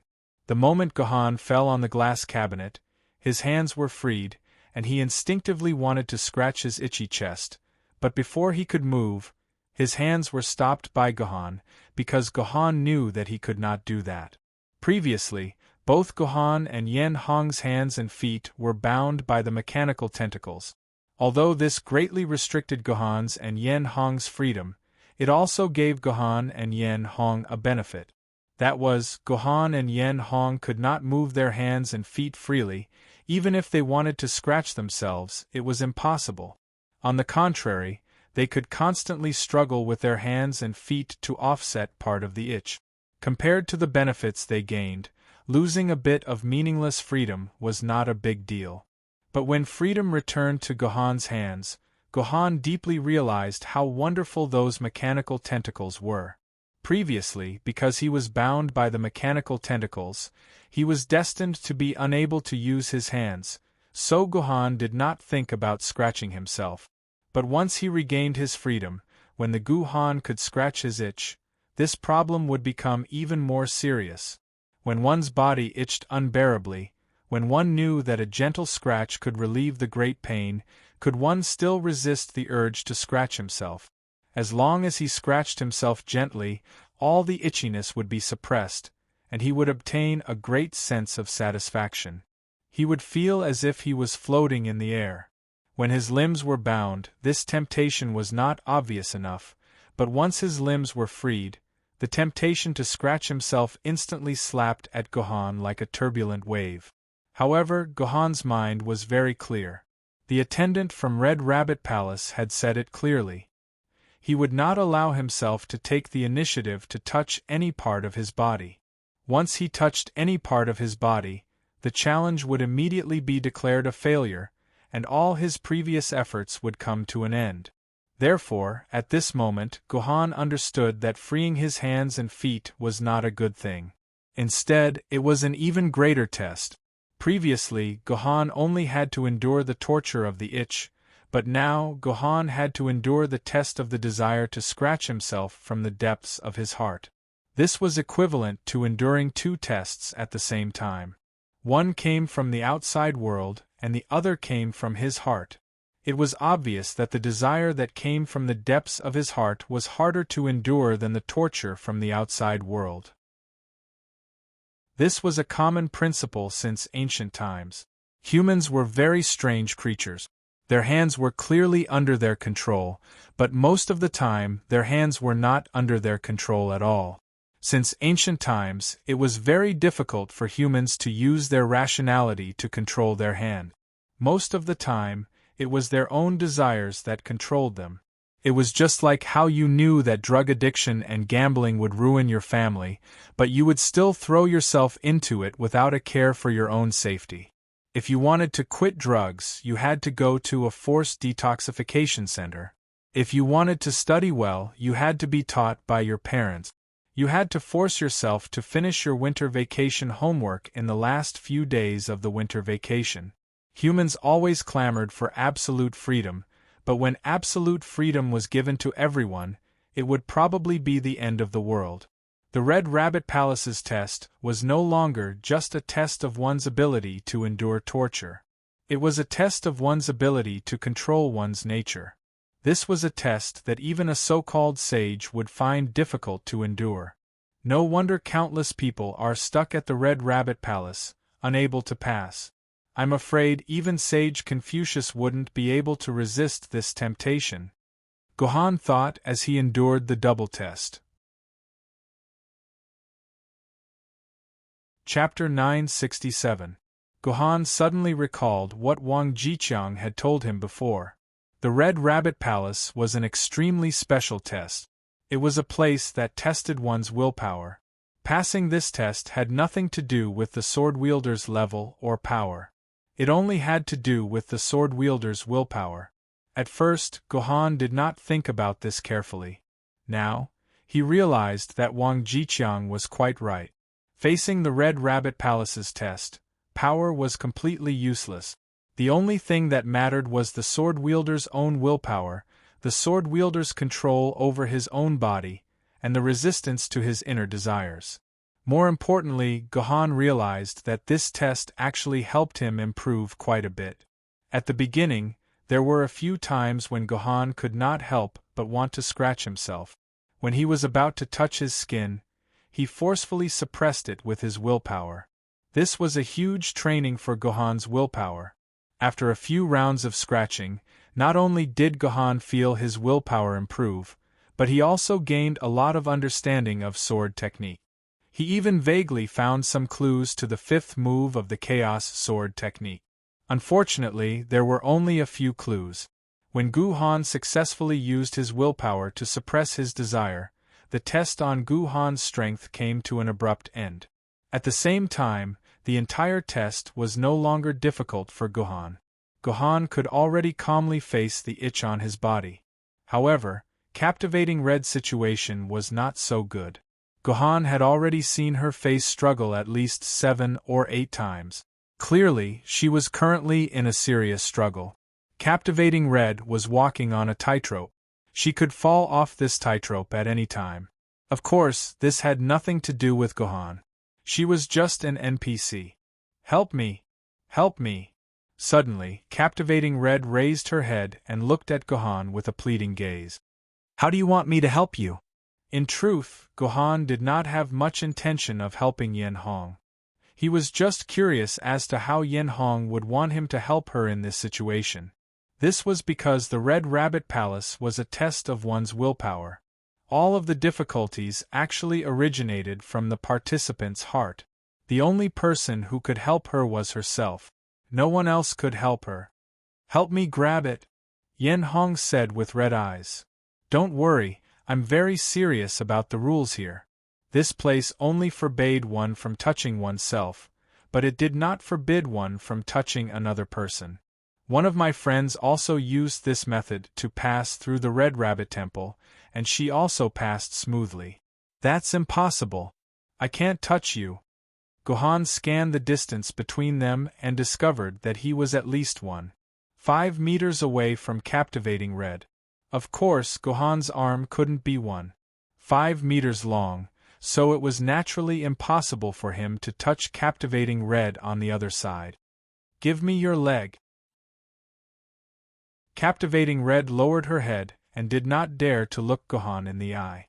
She could only say softly, "My leg is waiting for you here." This time, Gohan completely understood. 2 arms added together might not be 1.5 meters long, but the length of 2 legs added together was more than enough. As long as the 2 of them extended their legs as far as possible, they would definitely be able to touch each other. But will this really work? Gohan questioned. The most I can do is scratch the soles of your feet. That won't relieve much of your itch. Scratch it once. I can't take it anymore. I can't control my hands anymore, Captivating Red said with difficulty. At the same time, she raised her head and looked at Gohan with hopeful eyes. Okay. For some reason, Gohan agreed. Then, he very easily extended one of his slender legs toward Captivating Red. In the end, before he could reach his limit, he had already collided with an equally soft foot. Ah! The moment the 2 feet collided, Captivating Red let out a startling moan. This moan was more high-pitched and seductive than any of the moans Gohan had heard before. In that instant, Gohan felt as if he had returned to the moment when he and Qi were entangled in bed. This woman's legs are quite long. Gohan felt where the 2 of them had collided. He discovered that Captivating Sword Immortal's long legs extended at least 90 centimeters. This was a length that even professional models would be amazed at. I'm going to scratch. Gohan did not waste any time. After reminding Captivating Sword Immortal, he immediately pressed the sole of his foot against the sole of Captivating Sword Immortal's foot, from the heel to the tip of her toes. Needless to say, Captivating Sword Immortal had indeed been bitten quite badly. Even with his fingernails, Gohan could clearly feel that there were countless small bumps on the sole of Captivating Sword Immortal's foot, and each of these small bumps gave Captivating Sword Immortal a huge itch. Of course, the sole of Captivating Sword Immortal's foot was also densely packed with small bumps. Everyone who had been bitten by mosquitoes in the summer must know very well that the more itchy the body was, the more intense the pleasure of scratching would be. As the saying goes, the more itchy the itch, the greater the pleasure. The torture of scratching Captivating Sword Immortal had already reached the limit of what she could endure. Similarly, when Gohan scratched Captivating Sword Immortal's foot so hard, a powerful pleasure akin to a Category 12 storm instantly rushed from the soul of Captivating Sword Immortal's foot to her brain. The immense pleasure caused Captivating Sword Immortal's pupils to roll out of their socket. At the same time, a stream of saliva flowed uncontrollably from the corner of her mouth. Then, she couldn't help but open her red lips and roar out a melancholic ballad from her throat. Ah! Ah! Ah! This was simply the most heroic moaning sound Gohan had ever heard in his life. At this moment, all the teachers of the island countries who had worked hard and groaned before the great calamity had no choice but to kneel before this moaning sound. This moaning sound was so gentle that it seemed as if water could be squeezed out of it. It was as if a bolt of lightning had struck the deepest desires at the bottom of one's heart, causing one's entire body to be completely ignited. Gohan didn't even know how to describe these moans. The most direct effect was that after these moans, the entire Scarlet Rabbit Palace began to moan as well. Captivating Sword Immortal alone had ignited everyone's desire, including Gohan's. Yes, everyone's desire, including Gohan's, had been ignited. Gohan's body, which had been completely emptied by his will with great difficulty, actually became hard to control once more after Captivating Sword Immortal's moans. Gohan's leg began to repeat the scratching action from earlier uncontrollably, as if it was a perpetual motion machine. Even though Gohan's will kept trying to stop his leg, it was useless. Gohan continued to scratch and tickle the sole of Captivating Sword Immortal's foot. When Gohan's footsteps stopped, Captivating Sword Immortal's moans naturally couldn't stop as well. They filled the entire Scarlet Rabbit Palace like demonic sounds, causing the other sword-bearers of the Scarlet Rabbit Palace to be unable to stop their moans as well. With so many sounds gathered together, the Scarlet Rabbit Palace could no longer contain them. Below the Scarlet Rabbit Palace, the Baihu Palace, the Dragon Pearl Palace and the Snake Lady Palace could all clearly hear the moans of the Scarlet Rabbit Palace. Even the Dragon Pearl Palace and Snake Lady Palace above the Scarlet Rabbit Palace could clearly hear the moans of the Scarlet Rabbit Palace. Even in the deepest part of the 12 skyscraping palaces, a pair of eyes lit up as they stared intently at the Scarlet Rabbit Palace. Gohan suddenly felt like he was a pianist. Captivating Sword Immortal's foot was his keyboard, while Captivating Sword Immortal had become the softest piano in the world. She performed a song that even gods couldn't help but want to descend to the mortal world.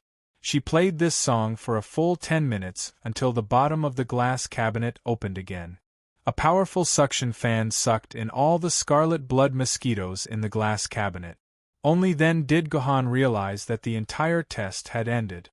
His will regained control of his body, and he quickly retracted his leg. The moment Gohan's leg retracted, Captivating Sword Immortal lost the pleasure of supporting herself. Her head tilted to the side and she fainted. Gohan's face was ashen. Although he had passed the test of the Scarlet Rabbit Palace, he had still lost control of his will. He had actually lost control of his body because of Captivating Sword Immortal's moans. If Yuan Ko had launched a sudden attack on Gohan at that time, Gohan would definitely have died a horrible death. But this is good too. I finally know how to improve myself. However, this was not a completely bad thing for Gohan. This made Gohan realize that his willpower was still extremely insufficient. This also meant that Gohan had a lot of room to improve his willpower. At the same time, Gohan also realized that the fifth sword of the Chaos Sword technique had a great connection with a person's willpower. If Gohan could find a way to continue improving his willpower, he might be able to create the sixth sword of the Chaos Sword technique. After understanding this, Gohan immediately felt much more relaxed. He temporarily put aside the matter of willpower. Gohan finally had a chance to look at his own body. He wanted to see how cruelly his body had been ravaged by the scarlet blood-black stripe. It looks like a pomegranate with its skin peeled. Looking at his own body, Gohan could not help but snicker. This was because Gohan realized that his body had grown fatter out of nowhere. His original organs and skin could no longer be seen. Instead, there were small bumps that looked like pomegranate seed. They densely covered Gohan's entire body. Gohan had completely become a human pomegranate. He then glanced at captivating Sword Immortal's body. Her situation was similar to Gohan's. Or rather, her situation was even worse than Gohan's. Aside from her head, it was difficult for captivating Sword Immortal to look like a human. She could barely tell where her hands were and where her feet were, and based on the black grass, she could determine where her body and feet connected. Speaking of which, are you going to let me leave the Red Rabbit Palace just like this? Gohan looked at his pomegranate-like body again. Although hiding this body under his clothes would at most make him look fatter, the tickling sensation caused by the mosquito bumps was still there. Gohan did not want to continue taking the test with these mosquito bumps. Chapter 968.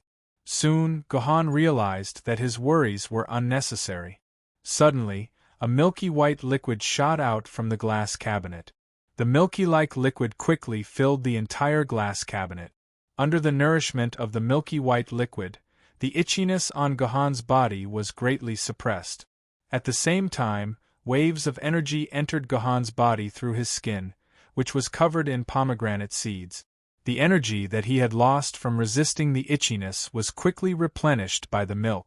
Soon, Gohan felt that his body had returned to its peak state, and his body was filled with energy. It seemed that the milky white liquid had been specially concocted for the sword bearers to recover their energy. What made Gohan feel strange was that although the itchiness quickly disappeared under the effect of the milky white liquid, the small bumps on his skin were still there, showing no signs of subsiding. Could it be that the milky white liquid could only suppress the itchiness? While Gohan was puzzled, Yen Hong slowly woke up. Seeing that the small bumps on her body were still there, she immediately said to Gohan, "Cut your skin and release the blood in your body. That's the only way to make these bumps disappear." Hearing Yen Hong's words, Gohan did not hesitate. He directly condensed a sword chi from his fingertip and cut his arm, letting red blood flow out of his blood vessels. The milky white liquid instantly mixed with a pink color. It's useless. After waiting for a few minutes, Gohan found that the mosquito bumps on his skin did not show any signs of subsiding. Of course, just your blood alone is not enough. They need 2 different types of blood to activate the detoxification function of the antidote. Otherwise, why would they lock 2 participants in a glass cabinet? Wouldn't it be easier for each person to have a cabinet? Yen Hong said with a red face, "But I used up too much energy just now, and this antidote can't completely recover my energy. I don't have the energy to condense my sword essence into sword chi." "I understand." Gohan nodded, and a small strand of sword chi flew out, gently making a cut on her arm. The second strand of blood successfully fused into the milky white liquid. It was just as Yen Hong had said. When the 2 streams of blood and the milky white liquid merged, the mosquito bumps on Gohan's skin quickly disappeared. In just a few minutes, Gohan's skin had returned to its original delicate state. It was as if he had never been bitten by the mosquitoes at all. However, at the same time, the color of the milky white liquid quickly faded. When all the mosquito pustules on Gu Han's body disappeared, the entire liquid became transparent like water.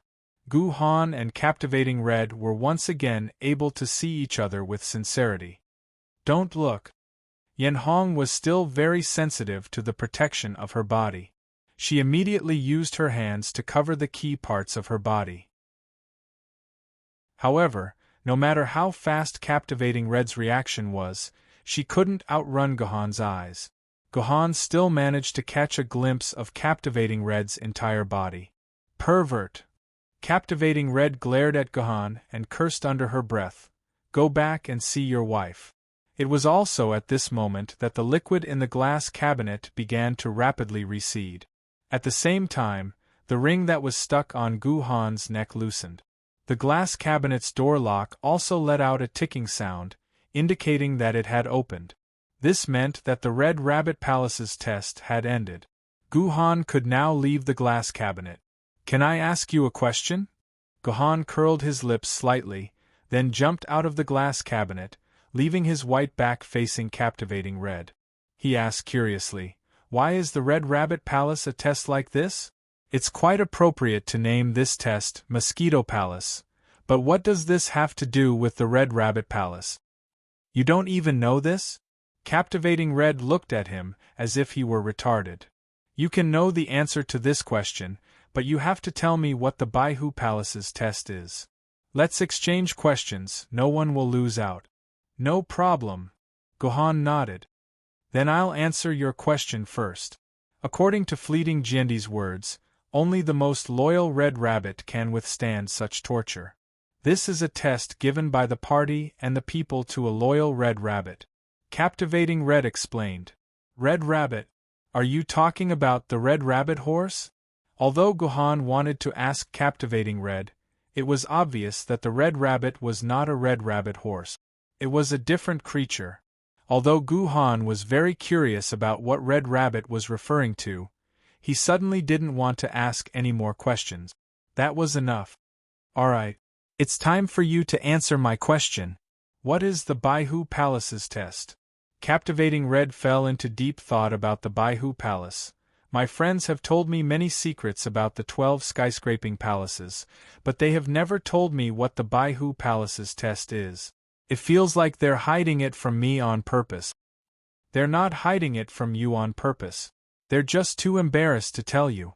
As he spoke, Gu Han quickly put on his clothes. Before he left the room, he lifted the red cloth and said, "Remove that hand of yours. You'll know what the White Tiger Palace means." Pervert. Bastard. I won't show it to you. Yen Hong thought that Gu Han was teasing her, trying to trick her into revealing her privacy. But when Captivating Red raised her head to curse at Gohan, she realized that there was no one in the room. Liar. How could this have anything to do with White Tiger? I don't believe it.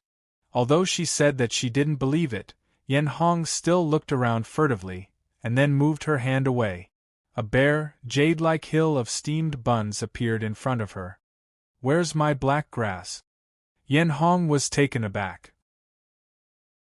She suddenly remembered that her sister had once told her that in order to remove the mosquito bumps on the surface of her body, the milky white liquid would inevitably remove some of the hair on her body as well, so it was normal for her to be naked down there. However, Captivating Red immediately thought of what had happened in the Baihu Palace. She recalled that the black grass in the Baihu Palace had also been removed in an inverted triangle. Her entire body trembled, and her skin turned as red and purple as its name suggested. This pervert. It was unknown whether Captivating Red was calling Kanzu a pervert or Gohan a pervert. Due to her clothes, Captivating Red left the Red Rabbit Palace about 10 minutes later than Gohan. She thought that these 10 minutes were nothing to be afraid of, and that she could catch up to Gohan in the next palace. Because the Red Rabbit Palace's test was too abnormal, the number of sword-bearers who could pass the Red Rabbit Palace's test in the past 10 years was less than 1,000.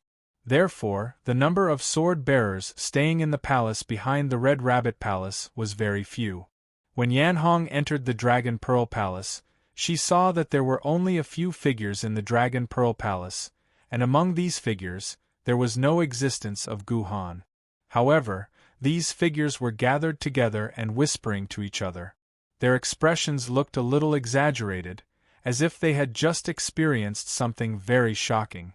Captivating Red moved closer to listen for a while, and discovered that these sword-bearers were talking about a sword-bearer who had successfully cleared the palace. The reason why this sword-bearer surprised these people was that it took the sword-bearer less than 10 seconds to complete the Dragon Ball Palace's test, setting an unprecedented record in the entire Dragon Ball Palace. This caused an uproar. Is the sword-bearer they are talking about that pervert? Captivating Red instinctively thought of Gohan, but she immediately shook her head and said to herself, "Impossible, how could that pervert have this kind of ability? Even the Cardinal Sword Spirit can't catch the 7 Dragon Balls in 10 seconds. Yes, catching the 7 Dragon Balls was the Dragon Ball Palace's test. The Dragon Ball Palace was the same as the Red Rabbit Palace, and its test venue was also a transparent glass cabinet. But unlike the Red Rabbit Palace, the glass cabinet of the Red Rabbit Palace was a small glass cabinet that could only accommodate 2 people.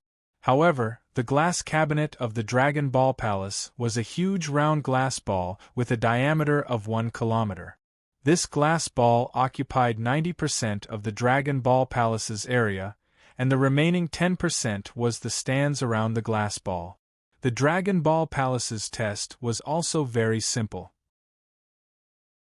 In this glass ball with a radius of 1 kilometer, there were 7 Dragon Balls moving irregularly in the glass ball at a speed of 1,000 kilometers per hour.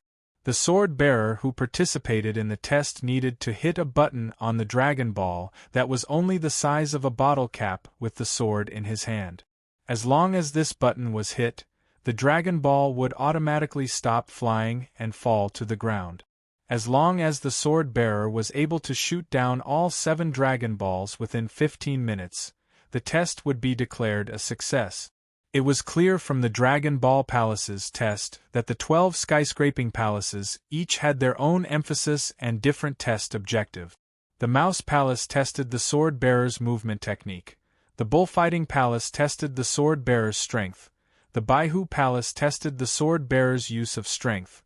The Red Rabbit Palace tested the sword-bearer's willpower. Then, the Dragon Ball Palace naturally tested the sword-bearer's eyesight. Only with strong eyesight could one clearly see the Dragon Balls flying at a speed of 1,000 kilometers per hour, as well as the button on the Dragon Ball that was only the size of a bottle cap.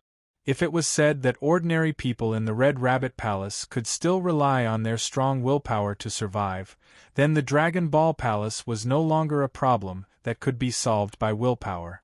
What was needed was an absolutely clear pair of eyes, as well as hands that could keep up with one's own eyes. Before this, the record of the Dragon Ball Palace was set by the Cardinal Sword Spirit. He also spent a full 3.5 minutes to shoot down all 7 Dragon Balls. But now, someone only used 10 seconds to complete this feat. Perhaps no one would be able to break this record until the 12 skyscraping palaces disappeared. Chapter 969. I've finally caught up to you. Guhan turned around and saw Captivating Red running up to him, panting. You can actually come here? Seeing Yan Hong appear, Guhan was very surprised. He thought that Yan Hong would not be able to pass the Dragon Ball Palace's test, but after 10 minutes or so, Yan Hong had already arrived behind him. What? Do you think that I will definitely lose in the Dragon Ball Palace? Seeing Gohan's somewhat surprised expression, Yan Hong's heart felt as if it had eaten honey.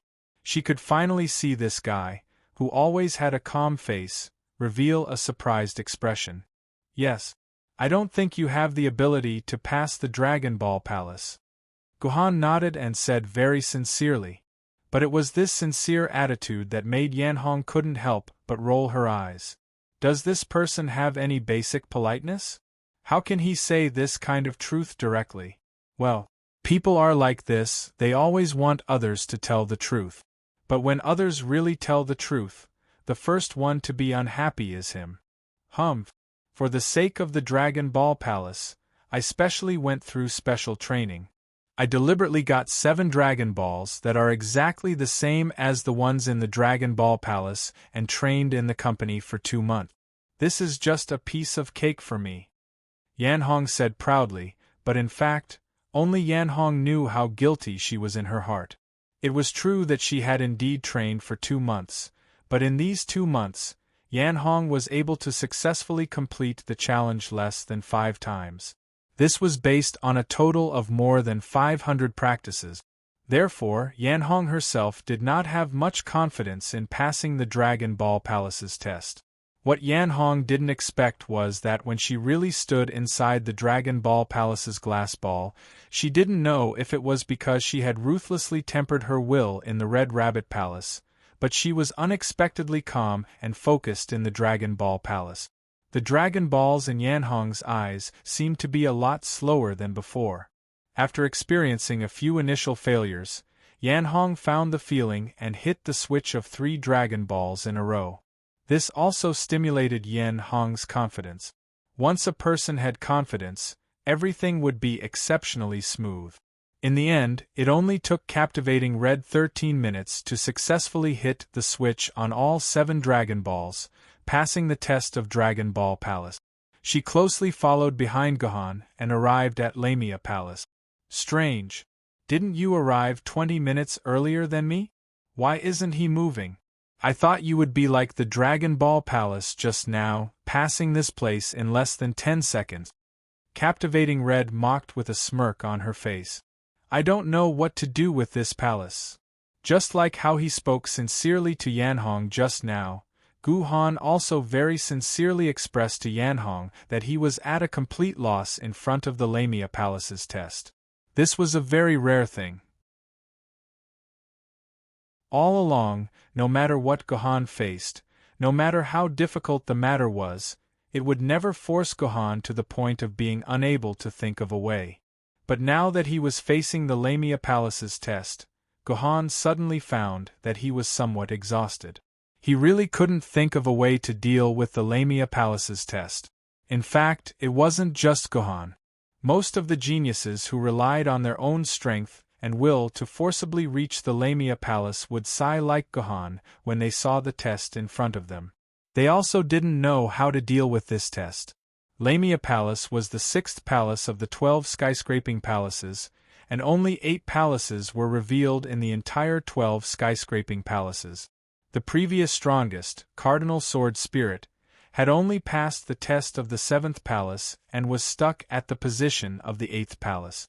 In fact, according to the records, there were less than 7 geniuses who had passed the Lamia Palace's test since the appearance of the 12 skyscraping palaces. At this moment, there was no one in the entire Lamia Palace. The entire palace was empty except for Gohan and Yan Hong, who had come here to take the test. So the question was, what kind of test did the Lamia Palace have? How could a peerless genius like Gohan be stumped here? There were 2 lotus-shaped platforms in the middle of the Goddess Palace. The 2 lotus platforms were about 10 meters in diameter and were surrounded by circles of lotus petals, forming a hole with a radius of about 3 meters at the top. On each of the 2 lotus seats, there was a pitch-black python with 7 golden thread-like lines on the surface of its body.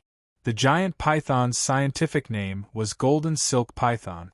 However, it was worth mentioning that these 2 golden silk pythons were not Yuan-ko, but just ordinary pythons. They could not cause any harm to a famed sword-level swordsman. Of course, the test did not require the sword-wielder to kill the python. On the contrary, the sword-wielder could not harm the python at all. What the sword-wielder needed to do was to entangle with the python. Did it sound a little confusing? Looking to the side of the lotus platform, one could see rows of clothes racks in the northwest corner of the Lamia Palace. However, the clothes on the racks were not ordinary clothes. They did not have sleeves or trousers, and looked like a long sack. There were no decorations on the surface of the clothes. There were only 7 golden threads drawn from the collar to the end of the clothes on a pure black background. It looked exactly the same as the skin of the golden silk python on the lotus platform. Obviously, this was not ordinary clothes, but snakeskin clothes. As the name suggested, after wearing it, the user's hands and feet would be tied together, and the user would become like a snake.